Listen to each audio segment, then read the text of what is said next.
Hello dear students, exams का time है and I am sure आपने बहुत मेहनत की है इस एग्ज़ाम की प्रिपरेशन में। अब इस प्रिपरेशन में ऑप्थेल्मोलॉजी भी एक पार्ट है। ये एक शॉर्ट सब्जेक्ट है लेकिन काफ़ी वॉलेटाइल है। तो मेरे पास बहुत सारी रिक्वेस्ट आई कि मैम एक रैपिड रिवीजन का कोई वीडियो या कोर्स होना चाहिए जिससे हम जो लास्ट ईयर के क्वेश्चन हैं उनके मोस्ट रिपीटेड पॉइंट्स को रिवाइज कर सकें। तो वैसे भी मैंने अपने यूट्यूब पे PYQs INICET और नीट PG दोनों के ही अपलोड किए हैं। अगर आप देखना चाहें तो उन्हें देख सकते हैं। बट अभी जो है ये है रैपिड रिवीजन कोर्स, जिसमें आप 3 मॉड्यूल्स में जो हाई ईल्ड पॉइंट्स है 8 ईयर्स PYQs के, उन्हें आप पढ़ेंगे। 8 ईयर्स का मतलब 2017 से लेकर के INICET के मई 2026 तक के क्वेश्चंस को मैंने इंक्लूड किया है। दोनों को, यानी कि INICET और नीट PG दोनों के टॉपिक्स काफ़ी ओवरलैप होते हैं, इसलिए ये सभी एक साथ कंपाइल किया हुआ है।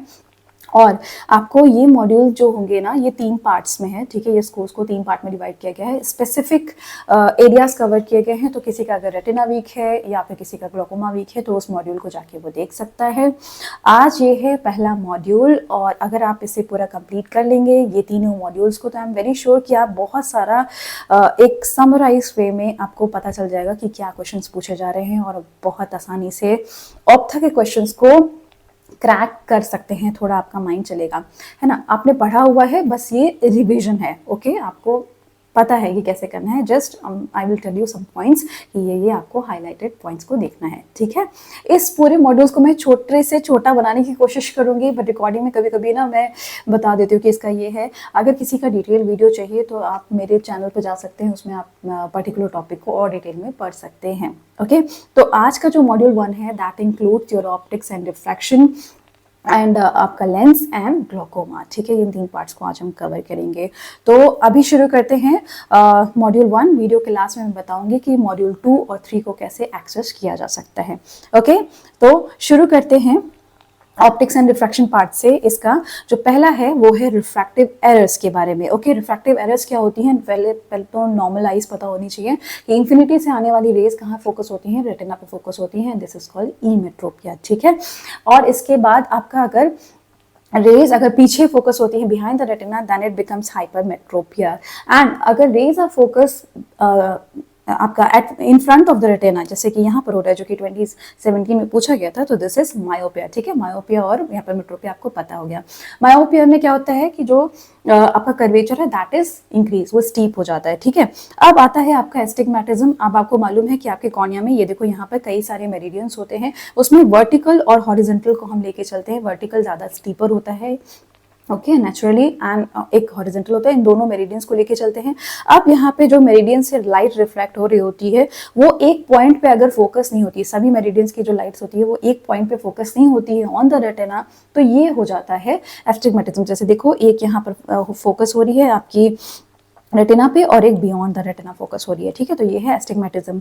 तो अभी इसमें 24 में क्वेश्चन पूछा गया एनाइसोमेट्रोपिया क्या होता है? तो दोनों आंखों की पावर का डिफरेंस, यानी कि difference in the refractive power, एक का -1 एक का -2 ऐसे करके अगर डिफरेंस होता है रिफ्रैक्टिव पावर में, तो ये कहलाता है एनाइसोमेट्रोपिया, ठीक है। पता चल गया, ये है INICET का क्वेश्चन। एस्टिग्मेटिज्म के कई टाइप्स होते हैं। देखो, ये डिटेल में पूरा वीडियो है, आप जाके आराम से अगर टाइम हो तो देख लेना। लेकिन अभी देखो एस्टिग्मेटिज्म कैसे होता है। इसमें 2 मेरिडियन हमने देखी, वर्टिकल एंड हॉरिजॉन्टल। अभी 2 ही मेरिडियन को लेके चलते हैं, है ना। और इसमें क्या होता है, सिंपल सबसे पहले देखते हैं। सिंपल जहां भी लिखा हो तो उसमें से एक जो मेरिडियन है that will be focusing on the retina, जैसे ये, ठीक है। अब अगर लिखा है मायोपिक, इसका मतलब है कि एक जो है आपकी आगे फोकस कर रही है and in front of the retina, तो ये बन जाएगा सिंपल मायोपिक एस्टिग्मेटिज्म। इसी तरीके से है सिंपल। सिंपल मतलब एक आपकी रेटिना फोकस करेगी, फिर है हाइपरमेट्रोपिक, यानी पीछे फोकस कर रही है बिहाइंड द रेटिना, ये है सिंपल हाइपरमेट्रोपिक। अगर ये दोनों की दोनों मेरिडियन आपकी कहाँ फोकस करी है? इन front of the retina focus करिए, एक यहाँ करिए एक यहाँ करिए, लेकिन इन फ्रंट ऑफ द रेटिना करिए, तो this is compound myopic astigmatism. Similarly compound मतलब दोनों मेरिडियन कहाँ फोकस करिए? बिहाइंड द रेटिना, तो ये एक यहाँ और एक यहाँ, तो ये बन जाएगा हाइपरमेट्रोपिक एस्टिग्मेटिज्म, ठीक है। और मिक्स्ड होता है, यानी एक एक्सिस आपकी एक मेरिडियन आपकी मायोपिक है, एक पहले फोकस करी है, और दूसरी वाली बिहाइंड द रेटिना यानी हाइपरमेट्रोपिक है, तो ये कहलाता है मिक्स्ड एस्टिग्मेटिज्म, ठीक है। तो ये आपको पता होना चाहिए एस्टिग्मेटिज्म कितने टाइप के होते हैं। दूसरी इंपॉर्टेंट बात, कि नेचुरली हमारा जो आई है ना, कॉर्निया है, उसमें vertical meridian that is more steeper, ज्यादा मायोपिक है, ठीक है, ज्यादा मायोपिक है बाय डिफॉल्ट। तो अगर कभी भी एस्टिग्मेटिज्म डेवलप होता है और वर्टिकल मेरिडियन ज्यादा स्टीप हो जाती है, तो that kind of astigmatism is called with the rule astigmatism, ठीक है, वर्टिकल मोर देन हॉरिजॉन्टल, ये याद रखना है। अगर इसका उल्टा होता है, यानी कि हॉरिजॉन्टल ज्यादा स्टीप हो जाती है, तो वो हो जाता है अगेंस्ट द रूल, है ना। अब ये कहाँ इंपॉर्टेंट है, ये देखो, ये क्वेश्चन आया हुआ था, नीट 18 में आया और 23 में रिपीट हुआ। उन्होंने क्या किया, इसको घुमा के क्वेश्चन दिया, इन्होंने प्रिस्क्रिप्शन दिया और उसमें बोला कि बताओ इसमें किस टाइप का एस्टिग्मेटिज्म है। तो कुछ नहीं करना है, आपको पावर क्रॉस बनाने आना चाहिए, इस पे भी वीडियोस हैं, है ना। तो सबसे पहले तो आपको देखना है स्फीयर कहाँ लिखा है, स्फीयर लिखा है -1 का, तो यहाँ पे आप पावर क्रॉस में बनाओगे -1 ऐसे लिख दोगे, ठीक है, वर्टिकल एंड हॉरिजॉन्टल मेरिडियन पे। देन इसके बाद लिखा है -2 सिलेंडरल एट 180। तो मैंने क्या बताया है, जब भी एक्सिस लिखी हो सिलेंडर की, तो उसके परपेंडिकुलर पे आपको पावर क्रॉस में लिख देना है जो भी पावर लिखा हो, ठीक है, क्योंकि सिलेंड्रिकल जो लेंस होता है उसका पावर मेरिडियन उसके परपेंडिकुलर होता है। तो अगर 180 पे लिखा हुआ है -2, तो हम कहाँ लिख देंगे, वर्टिकल मेरिडियन पे, तो -1 प्लस -2 हो जाएगा, ठीक है ना, समझ गया ना। 180 पे लिखा है इसलिए मैंने 90 पे लिखा हुआ है यहाँ पे। इनका सम अप करके देखा तो -3 बन गया और यहाँ पे -1 हॉरिजॉन्टल पे वही रह गया। दोनों का साइन क्या है, ये ध्यान से देखो, माइनस। और हमें क्या पता है कि अगर मायोपिक होता है तो हमें क्या करेक्शन देना होता है, concave lens.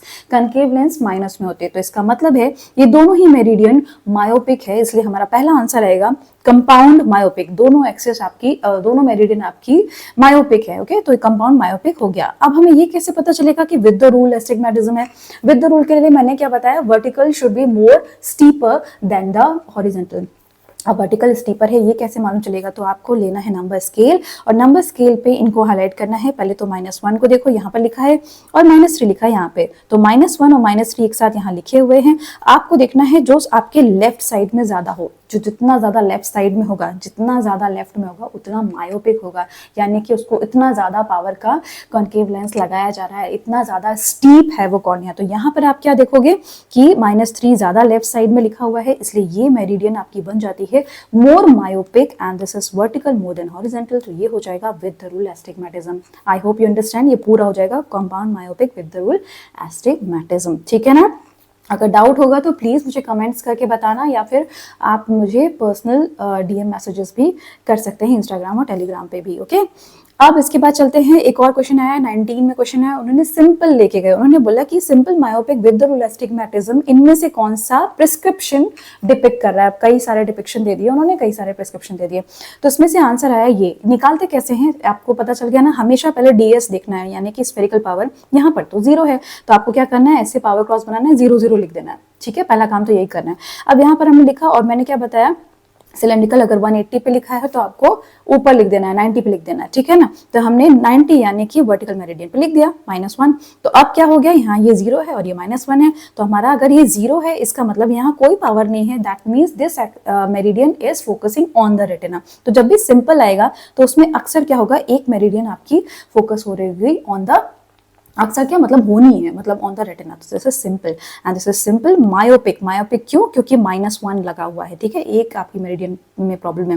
With the rule कैसे पता किया, देखो लेफ्ट में कौन आ रहा है, 0 यहाँ आ रहा है और ज्यादा लेफ्ट में आ रहा है -1, जो कि यहाँ पर लिखा हुआ है, ये लेफ्ट साइड हम चलेंगे तो -1, तो वर्टिकल ज्यादा आपकी हो जाती है steeper than the horizontal. This is simple myopic with the rule astigmatism. Easy हो गया आई गेस, बहुत आराम से इसकी कई सारे प्रैक्टिस कर लेना। एक प्रैक्टिस के लिए मैंने यहाँ पे लिखा हुआ है, ये है आपका यहाँ पे +3 DC एट 90, यहाँ पे कोई भी स्फीयर नहीं है, तो 0 0 आपने लिख दिया और उसके बाद आपने देखा 90 पे लिखा हुआ है +3, है ना। तो हम क्या करेंगे, अगर 90 पे लिखा है तो हम 180 पे लिखेंगे ये +3।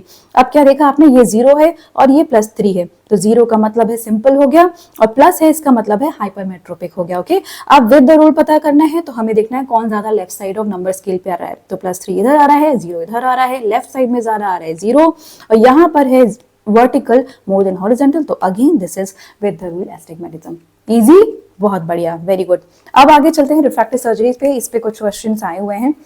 इसमें ये बोला कि अगर बॉक्सर है, यहाँ पर ये 23 का क्वेश्चन है एम्स का, तो इसमें बोला कि बॉक्सर है तो आप इसमें से कौन सी सर्जरीज को रिकमेंड नहीं करेंगे। तो देखो सबसे पहले सर्जरीज देख लेते हैं। ये है रेडियल कैरेटोटॉमी। इसमें क्या करते थे, सुपरफिशियल स्ट्रोमा में कट्स लगाते थे, रेडियल कट्स। ये देखो इस तरीके से कट्स लगाए हुए हैं, है ना। अब ये कट लगाने से क्या होता था, कई बार ज़्यादा डीप हो जाता था तो परफोरेट हो जाता था और इसके साथ ही इन्फेक्शन के चांसेस भी बहुत ज़्यादा होते थे। और जब कभी ट्रॉमा होता था ना तो ये जो इंसिजन है ये खुल जाते थे। तो ये अब एब्सोल्यूट हो चुकी है, पर फिर भी केरोटोटॉमी में आपने ऐसे इंसिजन देते हैं तो जब ये हीलिंग प्रोसेस होती है तो ये फ्लैटनिंग ऑफ द कॉर्निया कराते हैं, ठीक है, इस तरीके से फ्लैटनिंग हो जाती है। तो ये अब एब्सोल्यूट है, तो ये तो बिल्कुल भी एडवाइजेबल नहीं है इन स्पोर्ट्स पर्सन। इसके बाद आता है पीआर के प्रोसीजर, ये जो हमारी हो रही हैं। पीआर के मतलब आपका फोटो रिफ्रैक्टिव केरोटेक्टमी होता है। इसमें क्या करेंगे, आपका एपिथेलियल जो है कॉर्निया का उसको हटा देंगे and then we ablate with the laser, है ना, लेजर असिस्टेड है ये, लेजर से एब्लेट करेंगे यानी फ्लैटनिंग करेंगे। देखो मायोपिया में क्या होता है ना, स्टीप हो गया तो उसे फ्लैट कर देना है, फ्लैट कर दोगे अपने आप एक्सेस जो आपकी मेरिडियन है वो फोकस करने लग जाएगी रेटिना पे। तो हमने बस लेजर से एब्लेट किया एंड कॉन्टैक्ट लेंस लगा दिया, दिस इज योर पीआरके। उसके बाद है लेसिक, ये सभी को पता है। इसमें क्या करते हैं, आपका सुपरफिशियल स्ट्रोमा तक का एक फ्लैप बनाते हैं और ऐसे ढक्कन खोलते हैं, ये देखो ये ऐसे खोला और उसके बाद लेजर से एब्लेट किया, जो रिमेनिंग स्ट्रोमा है उसको फ्लैट कर दिया and then again the flap is put back on the cornea, ठीक है, मतलब पूरा लगा दिया जाता है इस तरीके से, तो फ्लैटनिंग हो जाती है। बट इसका क्या डिसएडवांटेज था, कई बार इसमें इन्फेक्शंस तो थे ही और फ्लैप डिटैच हो जाता था अगर स्पोर्ट्स पर्सन में है तो, इसलिए लैसिक भी एडवाइजेबल नहीं रहती है। लेकिन दोनों में अगर पूछा जाए तो आर के तो एब्सोल्यूट है, वो किसी में भी एडवाइजेबल नहीं है। अब जो रिसेंट आ गया है वो है स्माइल प्रोसीजर। इसमें लेंटिक्यूल का एक्सट्रैक्शन है, जैसे अगर सपोज करो कॉर्निया की जो लेयर्स है उसको ब्रेड की तरह रखा हुआ है, ब्रेड की स्लाइसेस रखी है, ब्रेड की एक स्लाइस निकाल दोगे तो फ्लैटनिंग हो जाएगी। तो बस इसमें लेजर से क्या करते हैं, लेंटिक्यूल, ये देखो ये छोटा सा ऐसे निकालते हुए दिखाया, this is lenticule extraction, okay, smile procedure कहलाता है, ये आप करते हैं। अब इसमें एक्साइमर लेजर यूज होती है, उसकी वेवलेंथ है 193, this is important for you, okay. अब बढ़ते हैं हम नेक्स्ट क्वेश्चन पे। उन्होंने क्या पूछा, 15 ईयर ओल्ड गर्ल है, उसको मायोपिक एस्टिग्मेटिज्म है, उसको स्पेक्टिकल्स नहीं अच्छे लग रहे हैं, आप उसको क्या एडवाइस करोगे। तो कभी भी अगर 18 ईयर से कम का कोई भी बच्चा है, कोई भी पेशेंट है, आपको कभी भी रिफ्रैक्टिव सर्जरीज एडवाइस नहीं करनी है, क्योंकि पावर स्टेबल नहीं रहता है और इसके कॉम्प्लिकेशंस हो सकते हैं। इसीलिए आपको क्या करना है, स्पेक्टिकल्स ही एडवाइस करने हैं और स्फेरिकल इक्विवेलेंट ये होते हैं। स्फेरिकल इक्विवेलेंट आपके सिलेबस से थोड़ा ज़्यादा चला जाएगा, बट इसमें क्या करते हैं ना कि स्फीयर और सिलेंडर का सम अप करके निकालते हैं स्पेक्टिकल्स, जो भी कंफर्टेबल है वो पेशेंट को देंगे। 18 साल तक कभी भी आपको कोई भी रिफ्रैक्टिव सर्जरी नहीं करनी है, ठीक है, ये क्वेश्चन है नीट पीजी का। नेक्स्ट आते हैं आपके स्नेलन चार्ट पे। स्नेलन चार्ट में क्वेश्चन आया हुआ था, इसमें क्या पूछा गया कि स्नेलन चार्ट जो है उसके कितने एंगल्स, कितने मिनट का एंगल सबटेंड करिए, रिपीटेडली पूछा जाता है। तो आपको ये हमेशा याद रखना है कि जो भी ये लेटर लिखा रहता है उसकी एक पर्टिकुलर डिस्टेंस लिखी हुई रहती है। जैसे कि ये स्नेलन चार्ट है, इसमें 60 लिखा हुआ है, इसमें 24 लिखा, इसमें 36 लिखा हुआ है, फिर 24 लिखा हुआ है। इसका मतलब ये है, ये लेटर अगर ये पेशेंट पढ़ रहा है तो उसका विजन है 6/60, ठीक है, 6 मीटर की दूरी पे हमने बैठाया पेशेंट को और पेशेंट पढ़ रहा है इस फर्स्ट लेटर को, तो इसका मतलब इसका विजन अभी है 6/60। इसका मतलब है 6 इज योर डिस्टेंस जहाँ पेशेंट बैठा हुआ है एंड 60 मतलब 60 मीटर की दूरी से इस फर्स्ट लेटर को पढ़ा जा सकता है। और दूसरा पॉइंट क्या है, 60 मीटर पे अगर कोई नॉर्मल पेशेंट बैठा हुआ है तो उसके जो नोडल पॉइंट ऑफ आई है उस पर वो 5 मिनट का एंगल, 5 मिनट का एंगल सबटेंड करेगा, जो ये बना हुआ है, ठीक है। 60 मीटर पे बैठा है first letter, subtending 5 minutes of arc. इसको मिनिमम एंगल ऑफ रेजोल्यूशन के जैसे भी क्वेश्चन आ चुका है, ठीक है। अब इसे ट्विस्ट किया गया कि अगर ये इतने मीटर पे 5 मिनट का बना रहा है तो ये बताओ 6 मीटर पे जो पेशेंट बैठा है तब वो कितना एंगल सबटेंड करेगा। तो यहाँ से आंसर है 6 मीटर पे बनाना है 5 मिनट्स का, 60 मीटर्स पे बना रहा है 5 मिनट्स का, तो 6 मीटर पे क्या हो जाएगा 10 टाइम्स। अगर आपकी डिस्टेंस घट गई तो ये 10 टाइम्स बढ़ गया मिनट्स, तो दिस इज 50 मिनट्स, ओके। तो इस तरीके से आप हर एक लेटर का कैलकुलेट कर सकते हैं। तो अभी ये स्पेसिफिक इसमें बताया। नेक्स्ट आपको कुछ चार्ट और याद रखने हैं, जैसे कि लॉगमार चार्ट लिखा हुआ है। इसके अगर पेशेंट का अगर हमें किसी एक रिसर्च पर्पस के लिए विजन नोट करना है तो लॉगमार चार्ट से करते हैं, यूनिवर्सल है ये। इसको ETDRS चार्ट की तरह भी इसी से डिराइव किया गया था, वो भी इंपॉर्टेंट है। लॉगमार चार्ट में क्या है ना, देखो 5 लेटर्स फिक्स्ड हैं और इनका एक पर्टिकुलर प्रोग्रेशन है, ये छोटे होते जाते हैं, ये ज़्यादा स्टैंडर्ड है, ओके। लॉगमार चार्ट इलिटरेट पीपल के लिए हम यूज़ करते हैं लैंडॉल सी चार्ट। इसमें पेशेंट पॉइंट करता है कि किस तरफ ये सी लेटर का ब्रोकन एरिया है, ओके। फिर आता है आपका पेली-रॉब्सन चार्ट। ये सभी ऑप्शंस में थे इसलिए मैंने इंक्लूड किए। पेली-रॉब्सन इज फॉर कंट्रास्ट सेंसिटिविटी। ये देखो कंट्रास्ट सेंसिटिविटी के जैसे इसमें अलग अलग इसके मेजरमेंट लिखे रहते हैं कि कितना पेशेंट को कॉन्ट्रास्ट सेंसिटिविटी है जो कि ऑप्टिक नर्व डिजीज में बहुत इंपॉर्टेंट है। कलर विजन चार्ट, इशिहारा की प्लेट्स होती हैं, आपने ओपीडी में देखी होगी, अलग अलग प्लेट्स होती हैं, अलग अलग कलर ब्लाइंडनेस को हम इससे देख सकते हैं। ठीक है, आगे डिस्कस करते हैं। अब एक क्वेश्चन आता है, विजुअल एक्यूटी आपको पता करना है इन pre verbal child. Pre verbal child में आप कैसे पता करोगे, जो बोल नहीं पाता। तो इसका आंसर था ऑप्टोकाइनेटिक और टेलस विजुअल एक्यूटी चार्ट। ये 25 का क्वेश्चन है एम्स का। प्री वर्बल चाइल्ड में देखो ये बच्चा है, उसके आगे एक ड्रम रखा हुआ है, ये इस तरीके का ड्रम होता है, ब्लैक एंड व्हाइट स्ट्रिप होती है, इसको कहते हैं ओकेन ड्रम, ऑप्टोकाइनेटिक निस्टैग्मस ड्रम। इसको रोटेट करते हैं तो जो बेबी है वो आई का मूवमेंट करेगा, जैसे वर्टिकल मूवमेंट होता है वो उसको फॉलो करेगा। ठीक है, तो उसको जिस हिसाब से देखता रहेगा ना, अगर अप एंड डाउन मूवमेंट है या डाउन टू अप मूवमेंट है, उस हिसाब से हम इसकी विजुअल एक्टिविटी देख सकते हैं कि ये फॉलो कर रहा है कि नहीं। न्यूबॉर्न्स की 6/120 होती है, इस तरीके से हम इन्फेंट्स का एक जनरल आइडिया कर सकते हैं कि हाँ नॉर्मल विजुअल एक्टिविटी है। अब थोड़ा सा और बड़ा बच्चा होता है तो, लेकिन प्री वर्बल है अभी भी, तो प्रेफरेंशियल लुकिंग टेस्ट है। इसका मतलब क्या है कि आप प्रेफर्ड किस तरफ दिख रहे हो। तो इसमें क्या है, ग्रेटिंग्स होती हैं चार्ट के एक तरफ, या ग्रे कलर का एक बोर्ड होता है, उसमें ग्रेटिंग्स हैं इस तरीके से ब्लैक एंड व्हाइट, और ये और पतली होती चली जाती हैं और सब्सिक्वेंट कार्ड्स में। तो ये क्या करते हैं, ये देखो यहाँ पर देख रहा है ऐसे बच्चा बैठा हुआ है और आपने एक ऐसे बोर्ड लगाया हुआ है, इसमें एक होल होता है, इसके थ्रू आप देखते हो। जैसे आप इस कार्ड को होल्ड करेंगे और होल के थ्रू देखेंगे तो बच्चे को दिखेगा कि उसने किस तरफ देखा है। तो ऑब्वियसली अगर वो ग्रेटिंग की तरफ देख रहा है, इसका मतलब उसकी पर्टिकुलर विजुअल एक्टिविटी उतनी है, उस कार्ड के पीछे सारी प्रिंट्स रहती है। ये है आपका टेलर्स विजुअल एक्टिविटी चार्ट, है ना। इसी तरीके से लिया ग्रेटिंग्स भी होती हैं, लिया ग्रेटिंग्स के जो बोर्ड्स होते हैं वो भी इसी तरीके के होते हैं। तो ये दो आपको प्रेफरेंशियल लुकिंग टेस्ट में बोलना है, पता होना है। ओके, ऐसे ही है कैटफोर्ड ड्रम टेस्ट। यहाँ पे देखो ऐसे एक कार्डबोर्ड है, उसमें एक ही ऐसे होल बना हुआ है और उसके थ्रू क्या होता है ना, ये डॉट साइज होती है वो मूव करती रहती है, ऐसे साइड टू साइड मूव करती है, छोटे छोटे होते जाते हैं जो डॉट। ये है कैटफोर्ड ड्रम टेस्ट, ये भी आपका प्री वर्बल चाइल्ड में यूज करते हैं। तो ये आपको कुछ ये पॉइंट्स हैं, ये ध्यान रखने हैं, हो सकता है रिपीट हो। नेक्स्ट आपका नीट पीजी में आया 2025 में, उन्होंने कुछ ऐसी पिक्चर दी और ये बताया कि बाइनोकुलर विजन के ये कौन से ग्रेड को रिप्रेजेंट कर रहा है ना। तो अब ये क्या रिप्रेजेंट कर रहा है, ग्रेड्स ऑफ जो विजन है वो 3 तरीके के होते हैं। पहला क्या होता है, साइमल्टेनियस परसेप्शन। देखो यहाँ पर केज एंड बर्ड, है ना। अब जब आप परसेप्शन होगा आपका तो आप कैसे करोगे, जो बर्ड है वो केज में दिखेगी। ठीक है, तो ये है साइमल्टेनियस परसेप्शन। बाइनोकुलर विजन आपको जो देख रहे हो, एक साथ पूरी वर्ल्ड को एक साथ फ्यूज करके देख रहे हो ना, तो वो क्यों दिख रहा है, इन 3 ग्रेड्स की वजह से दिख रहा है। तो पहला साइमल्टेनियस परसेप्शन। दूसरा है फ्यूजन। देखो यहाँ पर थी डिसिमिलर इमेजेस, है ना। फ्यूजन में क्या है, सिमिलर इमेजेस हैं बट थोड़ा सा एरिया मिसिंग है, जैसे यहाँ पूंछ मिसिंग है, यहाँ पर फ्लावर है, इसके हाथ में नहीं है। पर जब आप परसेप्शन होगा तो आपको एक इमेज दिखेगी, दिस इज फ्यूजन, है ना। साइमल्टेनियस परसेप्शन हो गया, फ्यूजन हो गया। एंड फिर आपको कुछ कार्ड्स होते हैं जिसमें स्टीरियोप्सिस यानी डेप्थ दिखती है, अलग अलग डेप्थ का रहता है, फ्यूज करके आप उसको एक डेप्थ में देखोगे, दिस इज स्टीरियोप्सिस। और इन सबको देखने के लिए होता है साइनेप्टोफोर, जहाँ पे यहाँ पे स्लाइड्स लगाई जाती हैं और आप इन्हें फ्यूज करके देख रहे होते हैं। इन तीनों ग्रेड को टेस्ट किया जाता है, दिस इज वेरी इंपॉर्टेंट, और यही आपके क्वेश्चन में पूछा गया था। उन्होंने 2 इमेजेस दिखाई, जो था साइमल्टेनियस परसेप्शन एंड फ्यूजन के बारे में था। ठीक है, ये देखो यहाँ पे ये स्लाइड्स भी हैं, जो ये स्लाइड्स होती हैं, ये अलग अलग इसमें बनी हुई है, फ्यूजन की, ये स्टीरियोप्सिस की, साइमल्टेनियस परसेप्शन की, जो आपकी साइनेप्टोफोर में लगाई जाती हैं। नेक्स्ट आपका आया एम्ब्लायोपिया। देखो एम्ब्लायोपिया क्या होता है ना, लेजी आई होती है। लेजी आई का मतलब कि एक आंख से उसे ब्रेन जो है कनेक्शन अपना ऑफ करेगा, वो बोलेगा नहीं देखना मुझे इससे। तो ऐसा क्यों होता है, आप फिजिकल पूरा एग्जामिनेशन करते रह जाएंगे, आपको कुछ भी उसका एग्जामिनेशन में नहीं मिलेगा। फंडिस एग्जामिन कर लो, कॉर्निया देख लो, लेंस ले लो, सब कोई भी प्रॉब्लम नहीं मिलेगी, लेकिन इसमें एम्ब्लायोपिया डेवलप हो गया है, मोस्टली बच्चों में मिलता है।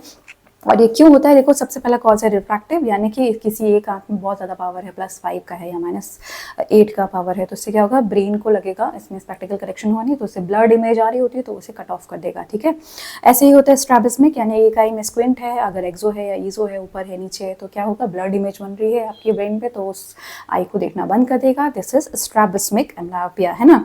विजुअल डेप्रिवेशन, इसका मतलब है कि जैसे आई में ओपेसिटी डेवलप हो गई या फिर टोसोस हो गया, तो स्टिमुलस जा ही नहीं रही अंदर, तो भी आपकी आई में आई साइट जो होगी वो वीक हो जाएगी। ठीक है, एम्ब्लायोपिया डेवलप हो जाएगा। दूसरा होता है ऑर्गेनिक, आपने सब कुछ चेकअप किया, कुछ भी नहीं है इसको, लेकिन जब आपने इलेक्ट्रोफिजियोलॉजिकल टेस्ट किए, जैसे कि ERG किया, VEP किया, उसमें अगर प्रॉब्लम आपको दिख रही है, कोई ऐसी पैथोलॉजी दिख रही है, तब आप बोलेंगे ऑर्गेनिक कॉज, है ना। तो एम्ब्लायोपिया का मतलब है कि आपने सब फिजिकल एग्जामिनेशन को रूल आउट कर दिया, फिर भी पेशेंट को विजन नहीं है, बेस्ट करेक्टेड विजुअल एक्टिविटी उसकी कम है, तो वो है एम्ब्लायोपिया। क्वेश्चन आया था INICD 25 में कि इसको ट्रीट कैसे करते हैं। तो ट्रीटमेंट के लिए सारे ऑप्शंस आपको इसमें दिखे थे, ये सारे ऑप्शंस हैं, सर्जरी नहीं करते हैं। Okay, surgery is not done for amblyopia, कोई फायदा नहीं होने वाला। एम्ब्लायोपिया में सबसे ज़्यादा गोल्ड स्टैंडर्ड है ऑक्लूजन थेरेपी। इसमें जो नॉर्मल आई है ना उसे पैच कर देंगे, ठीक है। This is the lazy I. इससे क्या होगा, जानबूझ के हम फोर्स करते हैं कि लेजी आई के थ्रू बच्चा देखे उसको, ठीक है। रिफ्रैक्टिव करेक्शन कर देना है और आपको पैच कर देना है नॉर्मल आइज को, है ना। देखो यहाँ पर पैचिंग किया है। अब कोई बच्चे ऑक्लूजन नहीं कर पाते हैं तो हम क्या करते हैं, पिनलाइजेशन करते हैं। एट्रोपिन 1% डाल देंगे नॉर्मल आई में। इससे क्या होगा, उस नॉर्मल आई से उसको ब्लरिंग इमेजेस आने लग जाएगी, तो वो जानबूझ के जो आपकी एम्ब्लायोपिक आई है उससे दिखेगा। एम्ब्लायोपिक आई से आपको गेम्स खेलने के लिए मिलते हैं, वीडियो गेम थेरेपी आजकल चल रही है, तो इससे आपका ब्रेन का स्टिमुलेशन होता है, कनेक्शंस वापस से डेवलप होने लग जाते हैं। ओके, सर्जरी नहीं करनी है, ये इंपॉर्टेंट क्वेश्चन है। ओके, अब इसके बाद कुछ मैंने स्लाइड्स इंक्लूड की है जो कि पोटेंशियल क्वेश्चन हो सकते हैं, जो पहले आए हुए हैं। 2018 में क्वेश्चन आया कि ये क्या है और ये किस लिए यूज़ किया जाता है। This is stenopeic slit. ये 15 mm वाइड लेंथ की ये स्लिट होती है, आपके ट्रायल बॉक्स में होती है। इसको डिटेक्ट करते हैं एस्टिग्मेटिज्म के लिए, किस एक्सेस पे बहुत ज़्यादा एस्टिग्मेटिज्म है उसके लिए यूज़ करते हैं। ऑप्टिकल एरेडेक्टमी के लिए, यानी कॉर्नियल ओपेसिटी है, आप पेशेंट को बोलेंगे कैसे रोटेट करते जाओ, जहाँ पे ज़्यादा दिख रहा है उसको वहाँ पे मार्क करेंगे और वहाँ पर क्या करेंगे, प्यूपिल एक मतलब यानी कि आइरिस पे कट लगा देते हैं जिससे लाइट पास थ्रू करेगी कॉर्नियल ओपेसिटी के पेशेंट्स में। ऑप्टिकल एरेडेक्टमी में यूज़ करते हैं। फिंचम टेस्ट यूज़ करते हैं। फिंचम टेस्ट क्या होता है, कलर्ड हैलोस के लिए होता है। देखो फिंचम टेस्ट में पेशेंट को कलर्ड हैलोस दिख रहे होते हैं, जैसे कि कैटरैक्ट में दिखते हैं और ग्लाकोमा में दिखते हैं। कलर्ड हैलोस मतलब बल्ब के अराउंड रेनबो टाइप का अपीयरेंस दिखता है। अब उसको फिंचम टेस्ट के लिए स्टेनोपिक स्लिट पकड़ाएंगे और बोलेंगे रोटेट करो। अगर हैलोस ब्रेक हो रहे होते हैं, देखो अगर हैलोस ब्रेक हो रहे होते हैं तो कैटरैक्ट होता है। क्यों? क्योंकि उसमें अलग अलग जगह पे रिफ्रैक्टिव पावर है ना। और हैलोस अगर इंटैक्ट रहते हैं तो वो है ग्लाकोमा में। ग्लाकोमा में कॉर्नियल एडिमा की वजह से होता है, इसलिए हैलोस जो होते हैं वो इंटैक्ट होते हैं। ओके, इसी तरीके से है एक पिन होल जो कि है 1.2 mm की साइज का होता है। ये किस लिए होता है, आपके रिफ्रैक्टिव एरर को अगर है पेशेंट को तो क्या होगा, जैसे ही आपने पिन होल लगाया तो सिर्फ सेंट्रल रेज पास होंगी, जो पेरिफेरल रेज है उसे कट ऑफ कर देगा, तो इसीलिए पिन होल से विजन इंप्रूवमेंट हो जाएगा। और ये होता है मोस्टली आपका मैक्यूला अगर अच्छा है तो, है ना। फिर एक है फोरऑप्टर। फोरऑप्टर इज कि ये हमारी कंट्री में इतना यूज़ तो नहीं होता है। फोरऑप्टर में आपका स्फीयर, सिलेंडर सब कुछ इसमें फिक्स होता है और इसमें रोटेट करते जाते हैं और आप रिफ्रैक्शन करते हैं। ये एक ऑप्शन में था इसलिए मैंने बनाया है। अब ये है आपका इनडायरेक्ट और डायरेक्ट ऑप्थेल्मोस्कोप के बीच में डिफरेंस। ये रेटिना चेकअप करने के लिए होता है। इसमें पहला है डायरेक्ट ऑप्थेल्मोस्कोप, हम डायरेक्टली पेशेंट की आई में देख रहे होते हैं और इसमें जो इमेज बनती है फंडस की, दैट इज इरेक्ट। इसकी इमेज बहुत मैग्नीफाइड होती है, डायरेक्ट की ये 15 टाइम्स होती है। अब क्योंकि मैग्नीफाइड होती है इसलिए area of field is very less, यानी कि सिर्फ 2 डिस्ट्रैप्टर का होता है। तो डायरेक्ट में मैग्नीफिकेशन ज़्यादा है बट हम कम एरिया को देख पाते हैं। इनडायरेक्ट ऑप्थेल्मोस्कोप हेड माउंटेड रहता है, वहाँ से लाइट आती है और उसके बाद हम 20D का लेंस लगा के फंडस की इमेज को देखते हैं। इनडायरेक्ट है तो आई से indirect and this is inverted, उल्टा इमेज दिखती है हमें, ठीक है। जो भी इमेज दिखेगी उसका उल्टा दिखेगी। मैग्निफिकेशन बहुत कम है, 5 टाइम्स है ऑल्दो, है ना। अब मैग्निफिकेशन कम है इसलिए फील्ड जो हमारा विजन का है वो बहुत ज़्यादा है, 8 डिस्ट्रैप्टर का है। तो इनडायरेक्ट में हम वाइडर फील्ड को देख सकते हैं लेकिन मैग्निफिकेशन कम होता है। ओके, तो ये है डायरेक्ट इनडायरेक्ट का, इतना सारा पढ़ने की जरूरत नहीं है, ये मेन है, ये पॉइंट्स आपको याद रखने हैं। उसके बाद बोला कि स्टर्म्स कोनाइड क्या होता है। नीट PG 23 में क्वेश्चन है, स्टर्म्स कोनाइड होता क्या है। एस्टिग्मेटिज्म का एक है मतलब रिफ्रैक्टिव किस तरीके से होता है आपका, एक एस्टिग्मेटिक सरफेस है, यानी जिसको बोल सकते हैं टॉरिक सरफेस है। टॉरिक मतलब जिसमें वर्टिकल और हॉरिजॉन्टल दोनों में ही कर्व है अगर, तो वो एस्टिग्मेटिज्म के जो रिफ्रैक्टर रेज हैं वो कैसे रिफ्रैक्ट होंगी उसको डिपिक्ट करता है स्टर्म्स कोनाइड। ये आपको क्वेश्चन आता है आपकी यूनिवर्सिटी में भी, है ना। और स्टर्म्स कोनाइड में देखो ये पिक्चर बनी है, इसमें बहुत डिटेल में अभी नहीं जा रही हूँ। इसमें आपको पता है कि एक पॉइंट ऐसा आता है जहाँ पर वर्टिकल जो मेरिडियन से आने वाली रेज हैं वो पूरी कन्वर्ज हो जाती हैं, तो यहाँ पे सिर्फ हॉरिजॉन्टल रे है, ठीक है, उसकी इमेज बन रही है। और यहाँ पर एक जगह पर हॉरिजॉन्टल रे पूरी कन्वर्ज हो गई, ठीक है, सिर्फ वर्टिकल रह जाती है डाइवर्जिंग, तो ये स्ट्रेट लाइन बनती है। इन दोनों के बीच में आपका जो इंटरवल है that is called interval of Sturm, इसको फोकल इंटरवल बोलते हैं। और एक जगह पर ऐसा होता है जहाँ पर वर्टिकल मेरिडियन से आने वाली रेज जो है वो डाइवर्ज हो रही होती हैं और हॉरिजॉन्टल वाली कन्वर्ज हो रही होती हैं, तो एक परफेक्ट सर्कल बन रहा होता है। This is circle of least diffusion, point D। तो ये कभी कभी था कि कौन सा पॉइंट इसमें सर्कल ऑफ लीस्ट डिफ्यूजन है ना। तो स्टर्म्स कोनाइड थोड़ा बेसिक आइडिया मैंने दे दिया आपको। आगे बढ़ते हैं, कलर ब्लाइंडनेस पे क्वेश्चन आ सकता है। उसमें 3 तरीके की आपको कलर डिफेक्ट्स या कलर ब्लाइंडनेस आपको याद रखनी है, 3 ही होती हैं। RGB वो है क्या, रेड वाली होती है प्रोटानोपिया, ठीक है। रेड प्रोटोनोपिया याद कैसे करना है, प्रो में आर आ रहा है तो दिस इज रेड, ओके, तो प्रोटोनोपिया। नेक्स्ट है आपकी ड्यूटेरोनोपिया, ग्रीन कलर डिफेक्ट, और ट्रिटेनोपिया ब्लू कलर डिफेक्ट। अब इसको याद कैसे है, ट्रिटेनोपिया ब्लू कलर, देखो त्रिनेत्र शिव जी होते हैं, है ना, उनका ब्लू कलर का नीलकंठ भगवान भी बोलते हैं, इसलिए मैंने तो ऐसे याद किया था, ठीक है। ट्रिटेनोपिया ब्लू कलर, तो ये आपको याद हो गया। प्रोटोनोपिया आर आ गया इसमें, इसलिए रेड कलर हो गया। एक बचा ड्यूटेरोनोपिया ग्रीन कलर, बस ऐसे याद कर लो, ओके। इनके लिए टेस्ट होता है इशियारा कलर विजन चार्ट हमने देख ही लिया। ऐसे कई सारी नंबर प्लेट्स होती हैं, इसमें आपको पढ़ने को पेशेंट को बोलना है, वो पढ़ेगा। और इसके साथ एक और है फार्न्सवर्थ मुंसिल D15 टेस्ट, इसमें ह्यू के अकॉर्डिंग, है ना, ऐसे जो टिंट होते हैं कलर्स के अकॉर्डिंग अरेंज करना होता है पेशेंट को, ओके। फिर एक क्वेश्चन आया हुआ है आपका INICT May 26 में, एब्सर्ड क्वेश्चन है लेकिन फिर भी बताना पड़ेगा क्योंकि आया हुआ है। Accommodation power of 7 year old पूछा गया था, उसमें कई ऑप्शन लिखे हुए थे। जितना छोटा बच्चा होता है ना उसका उतना ज़्यादा एकोमोडेशन पावर होता है, इसका मतलब क्या हुआ, उतना ज़्यादा एकोमोडेट करता रहता है पेशेंट। तो ये टेबल से एक्चुअली ये क्वेश्चन आया हुआ था, और इसका है कि एम्पलीट्यूड ऑफ एकोमोडेशन होता है, इसमें बच्चों का जो नियर पॉइंट होता है ना बहुत पास में होता है, जो नियर पॉइंट होता है ना इसका मतलब है जहाँ नियरेस्ट वो सबसे क्लियर देख सकता है, तो वो 7 यहाँ पर लिखा हुआ है ना कि 7 mm तक का नियर पॉइंट उनका हो सकता है, तो वो बहुत ही क्लोजली बहुत क्लियरली देख सकते हैं। तो यहाँ पर इस टेबल से था कि एम्पलीट्यूड ऑफ एकोमोडेशन क्या है, तो इसमें 14 डायोप्टर इसका आंसर था, ठीक है। ये फैक्चुअल है, बट अगर कभी भी है तो 1 बाई नियर पॉइंट होता है amplitude of accommodation. 1 by near point मतलब जितना नियर पॉइंट आपका हो, जैसे जैसे एज बढ़ेगी वैसे वैसे नियर पॉइंट दूर चला जाएगा, है ना, इतना नज़दीक आप देख ही नहीं सकते हो, इतना आपको क्लियर नहीं दिखेगा, बच्चों में दिखता है। तो ये 100/7 किया, ठीक है, ये 14 आ गया। 1 बाई 4 पॉइंट मतलब कि जितने दूर तक उसको दिखता है, यानी कि इन्फिनिटी हो गया, तो ये आपका 14 डायोप्टर आ गया। ऐसे कैलकुलेट करते हैं इसको, ऐसे अलग अलग एजेस में कैलकुलेट करते हैं, और इसका एक फॉर्मूला भी है, आप उसमें रिपोर्ट कर सकते हैं, बट वो आपके सिलेबस से बहुत बाहर है, इसलिए ऐसे क्वेश्चन पर ज़्यादा ध्यान नहीं देना है। रिसेंट इसलिए मैंने स्लाइड में इंक्लूड किया हुआ है amplitude of 7 year old, okay. अब हम शुरू करते हैं लेंस पर, ये ऑलमोस्ट आपका सेकंड पार्ट पे हम आ चुके हैं, लेंस पे, ठीक है। लेंस में क्वेश्चन आया था ऐसे, आपको एनाटॉमिकल क्वेश्चन आया, उसमें एक जगह पे ऐसे मार्क किया और बोला कि बताओ ये क्या है, ये 23 का क्वेश्चन है, ओके। अब क्या है ये, एक्चुअली कैनाल ऑफ, यहाँ पर ये देखो ये ऐसा पूछा गया, कैनाल ऑफ पेटिट का पूछा गया। ये क्या चीज़ है, देखो पहले तो बताती हूँ कि आपको विट्रस पता है ना, विट्रस देखो इस वाले डायग्राम में देखो विट्रस है ना, ये विट्रस, और ये रहा, ये आपका पूरा विट्रस है, ठीक है, पूरा विट्रस है, और ये है पोस्टीरियर कैप्सूल, है ना। अब जहां पर ये अटैचमेंट है इसके बारे में ध्यान से सुन लो, क्योंकि ऑप्शन में था जहां पर ये अटैच हो रहा है ना, ये पूरा इसको बोलते हैं विगर्स लिगामेंट, ठीक है, विगर्स लिगामेंट, है ना, जहां पर पोस्टीरियर कैप्सूल से ये अटैच हो रहा है विट्रस, है ना। इस फेज को एक्चुअली एंटीरियर हाइलाइट फेज बोलते हैं, एंटीरियर हाइलाइट फेज बोलते हैं, जहां पर पोस्टीरियर कैप्सूल और एंटीरियर हाइलाइट फेज ये वाला एरिया इसको चिपक रहे हैं, इसको बोलते हैं विगर्स लिगामेंट। जो ये लाइन बन रही है दिस इज कॉल्ड एगर्स लाइन, ठीक है।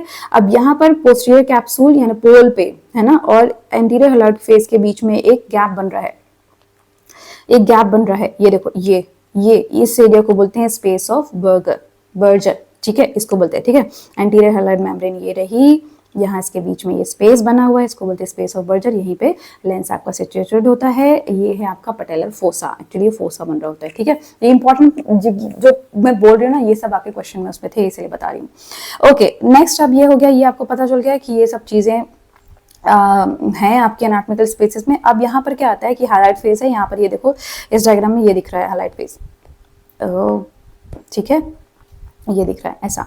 तो अब क्या करना है, इसमें पूछा गया कैनाल ऑफ पेटिट क्या है, ये देखो कैनाल ऑफ पेटिट क्या है। तो अगर आप देखोगे ये रहा आपका लेंस, इसका इक्वेटर है ये, ठीक है, इक्वेटर लेंस का ये रहा, है ना। इस तरीके से अगर हम ऊपर अगर इंक्रीज करें तो कुछ जोन्यूल्स होते हैं, जोन्यूल्स के थ्रू ये लटका हुआ है लेंस।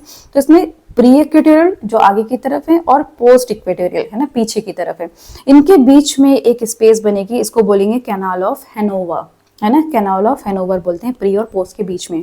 अब इसके बाद जो एंटीरियर हाइलाइट फेस है ना, ये देखो इसी के साथ ही यहाँ पर हाइलाइट एक जोन्यूल भी होता है। तो पोस्टीरियर इक्वेटोरियल और हाइलाइट एक आपका जोन्यूल होता है, उस जोन्यूल के बीच की स्पेस को बोलते हैं पेटिट, है ना। तो पोस्टीरियर इक्वेटोरियल और हाइलाइट जो जोन्यूल है उसके बीच में जो स्पेस है that is canal of petit, और उसी को मार्क किया गया था। पता नहीं क्यों ये क्वेश्चन पूछा था, पर ये थोड़ा सा पता होना चाहिए इसलिए मैंने बता दिया, ओके। चलो अब आगे बढ़ते हैं कैटरैक्ट के ऊपर, बहुत ज्यादा इंपॉर्टेंट है, सबको पता ही है, बहुत ईजी भी होता है। दो टाइप की कैटरैक्ट हमने पढ़ना है, न्यूक्लियर और कॉर्टिकल, है ना। क्या है चलो देखते हैं। इसमें आपको इमेच्योर सेनाइल कैटरैक्ट पता होना चाहिए। देखो इमेच्योर सेनाइल कैटरैक्ट है वो कैसा है, क्यों है, इसका ट्रीटमेंट क्या करोगे, इस पे एक क्वेश्चन आया था नीट 23 में। तो इमेच्योर सेनाइल कैटरैक्ट है, इसमें क्या है, आइरिस शैडो बन रही है। देखो यहाँ पर एक गैप है, आइरिस शैडो क्यों बनती है, यहाँ पर आइरिस शैडो लिखी हुई है। देखो अगर हमने लाइट ऐसे डाली, अगर कॉर्टेक्स जो है वो अभी भी आपका ओपेसिफाई नहीं हुआ है तो आइरिस और एंटीरियर कैप्सूल के बीच में कुछ आपको स्पेस दिखेगी, अभी भी पूरा ये नहीं डेवलप हुआ है, इसलिए आइरिस शैडो बन रही होती है ना। आपने टॉर्च लाइट शाइन करेंगे टेम्पोरल साइड से तो आपको दिखती है। बट अगर पूरा मैच्योर कैटरैक्ट हो जाएगा, पूरा कॉर्टेक्स भी आपका कैटरैक्ट में बदल जाएगा, तो ये बनेगा आपका पूरी आइरिस शैडो जो कि एकदम गायब हो जाएगी, ठीक है, मैच्योर कैटरैक्ट में, जो कि यहाँ पर दिख रही है। तो ये ऐसे पिक्चर दिखाई गई, पूछा गया बताओ ये क्या है और ये क्या है ना। इस पर व्रिंकल्ड कैप्सूल भी दिख रहा है एंटीरियर कैप्सूल का, ये मैच्योर सेनाइल कैटरैक्ट है।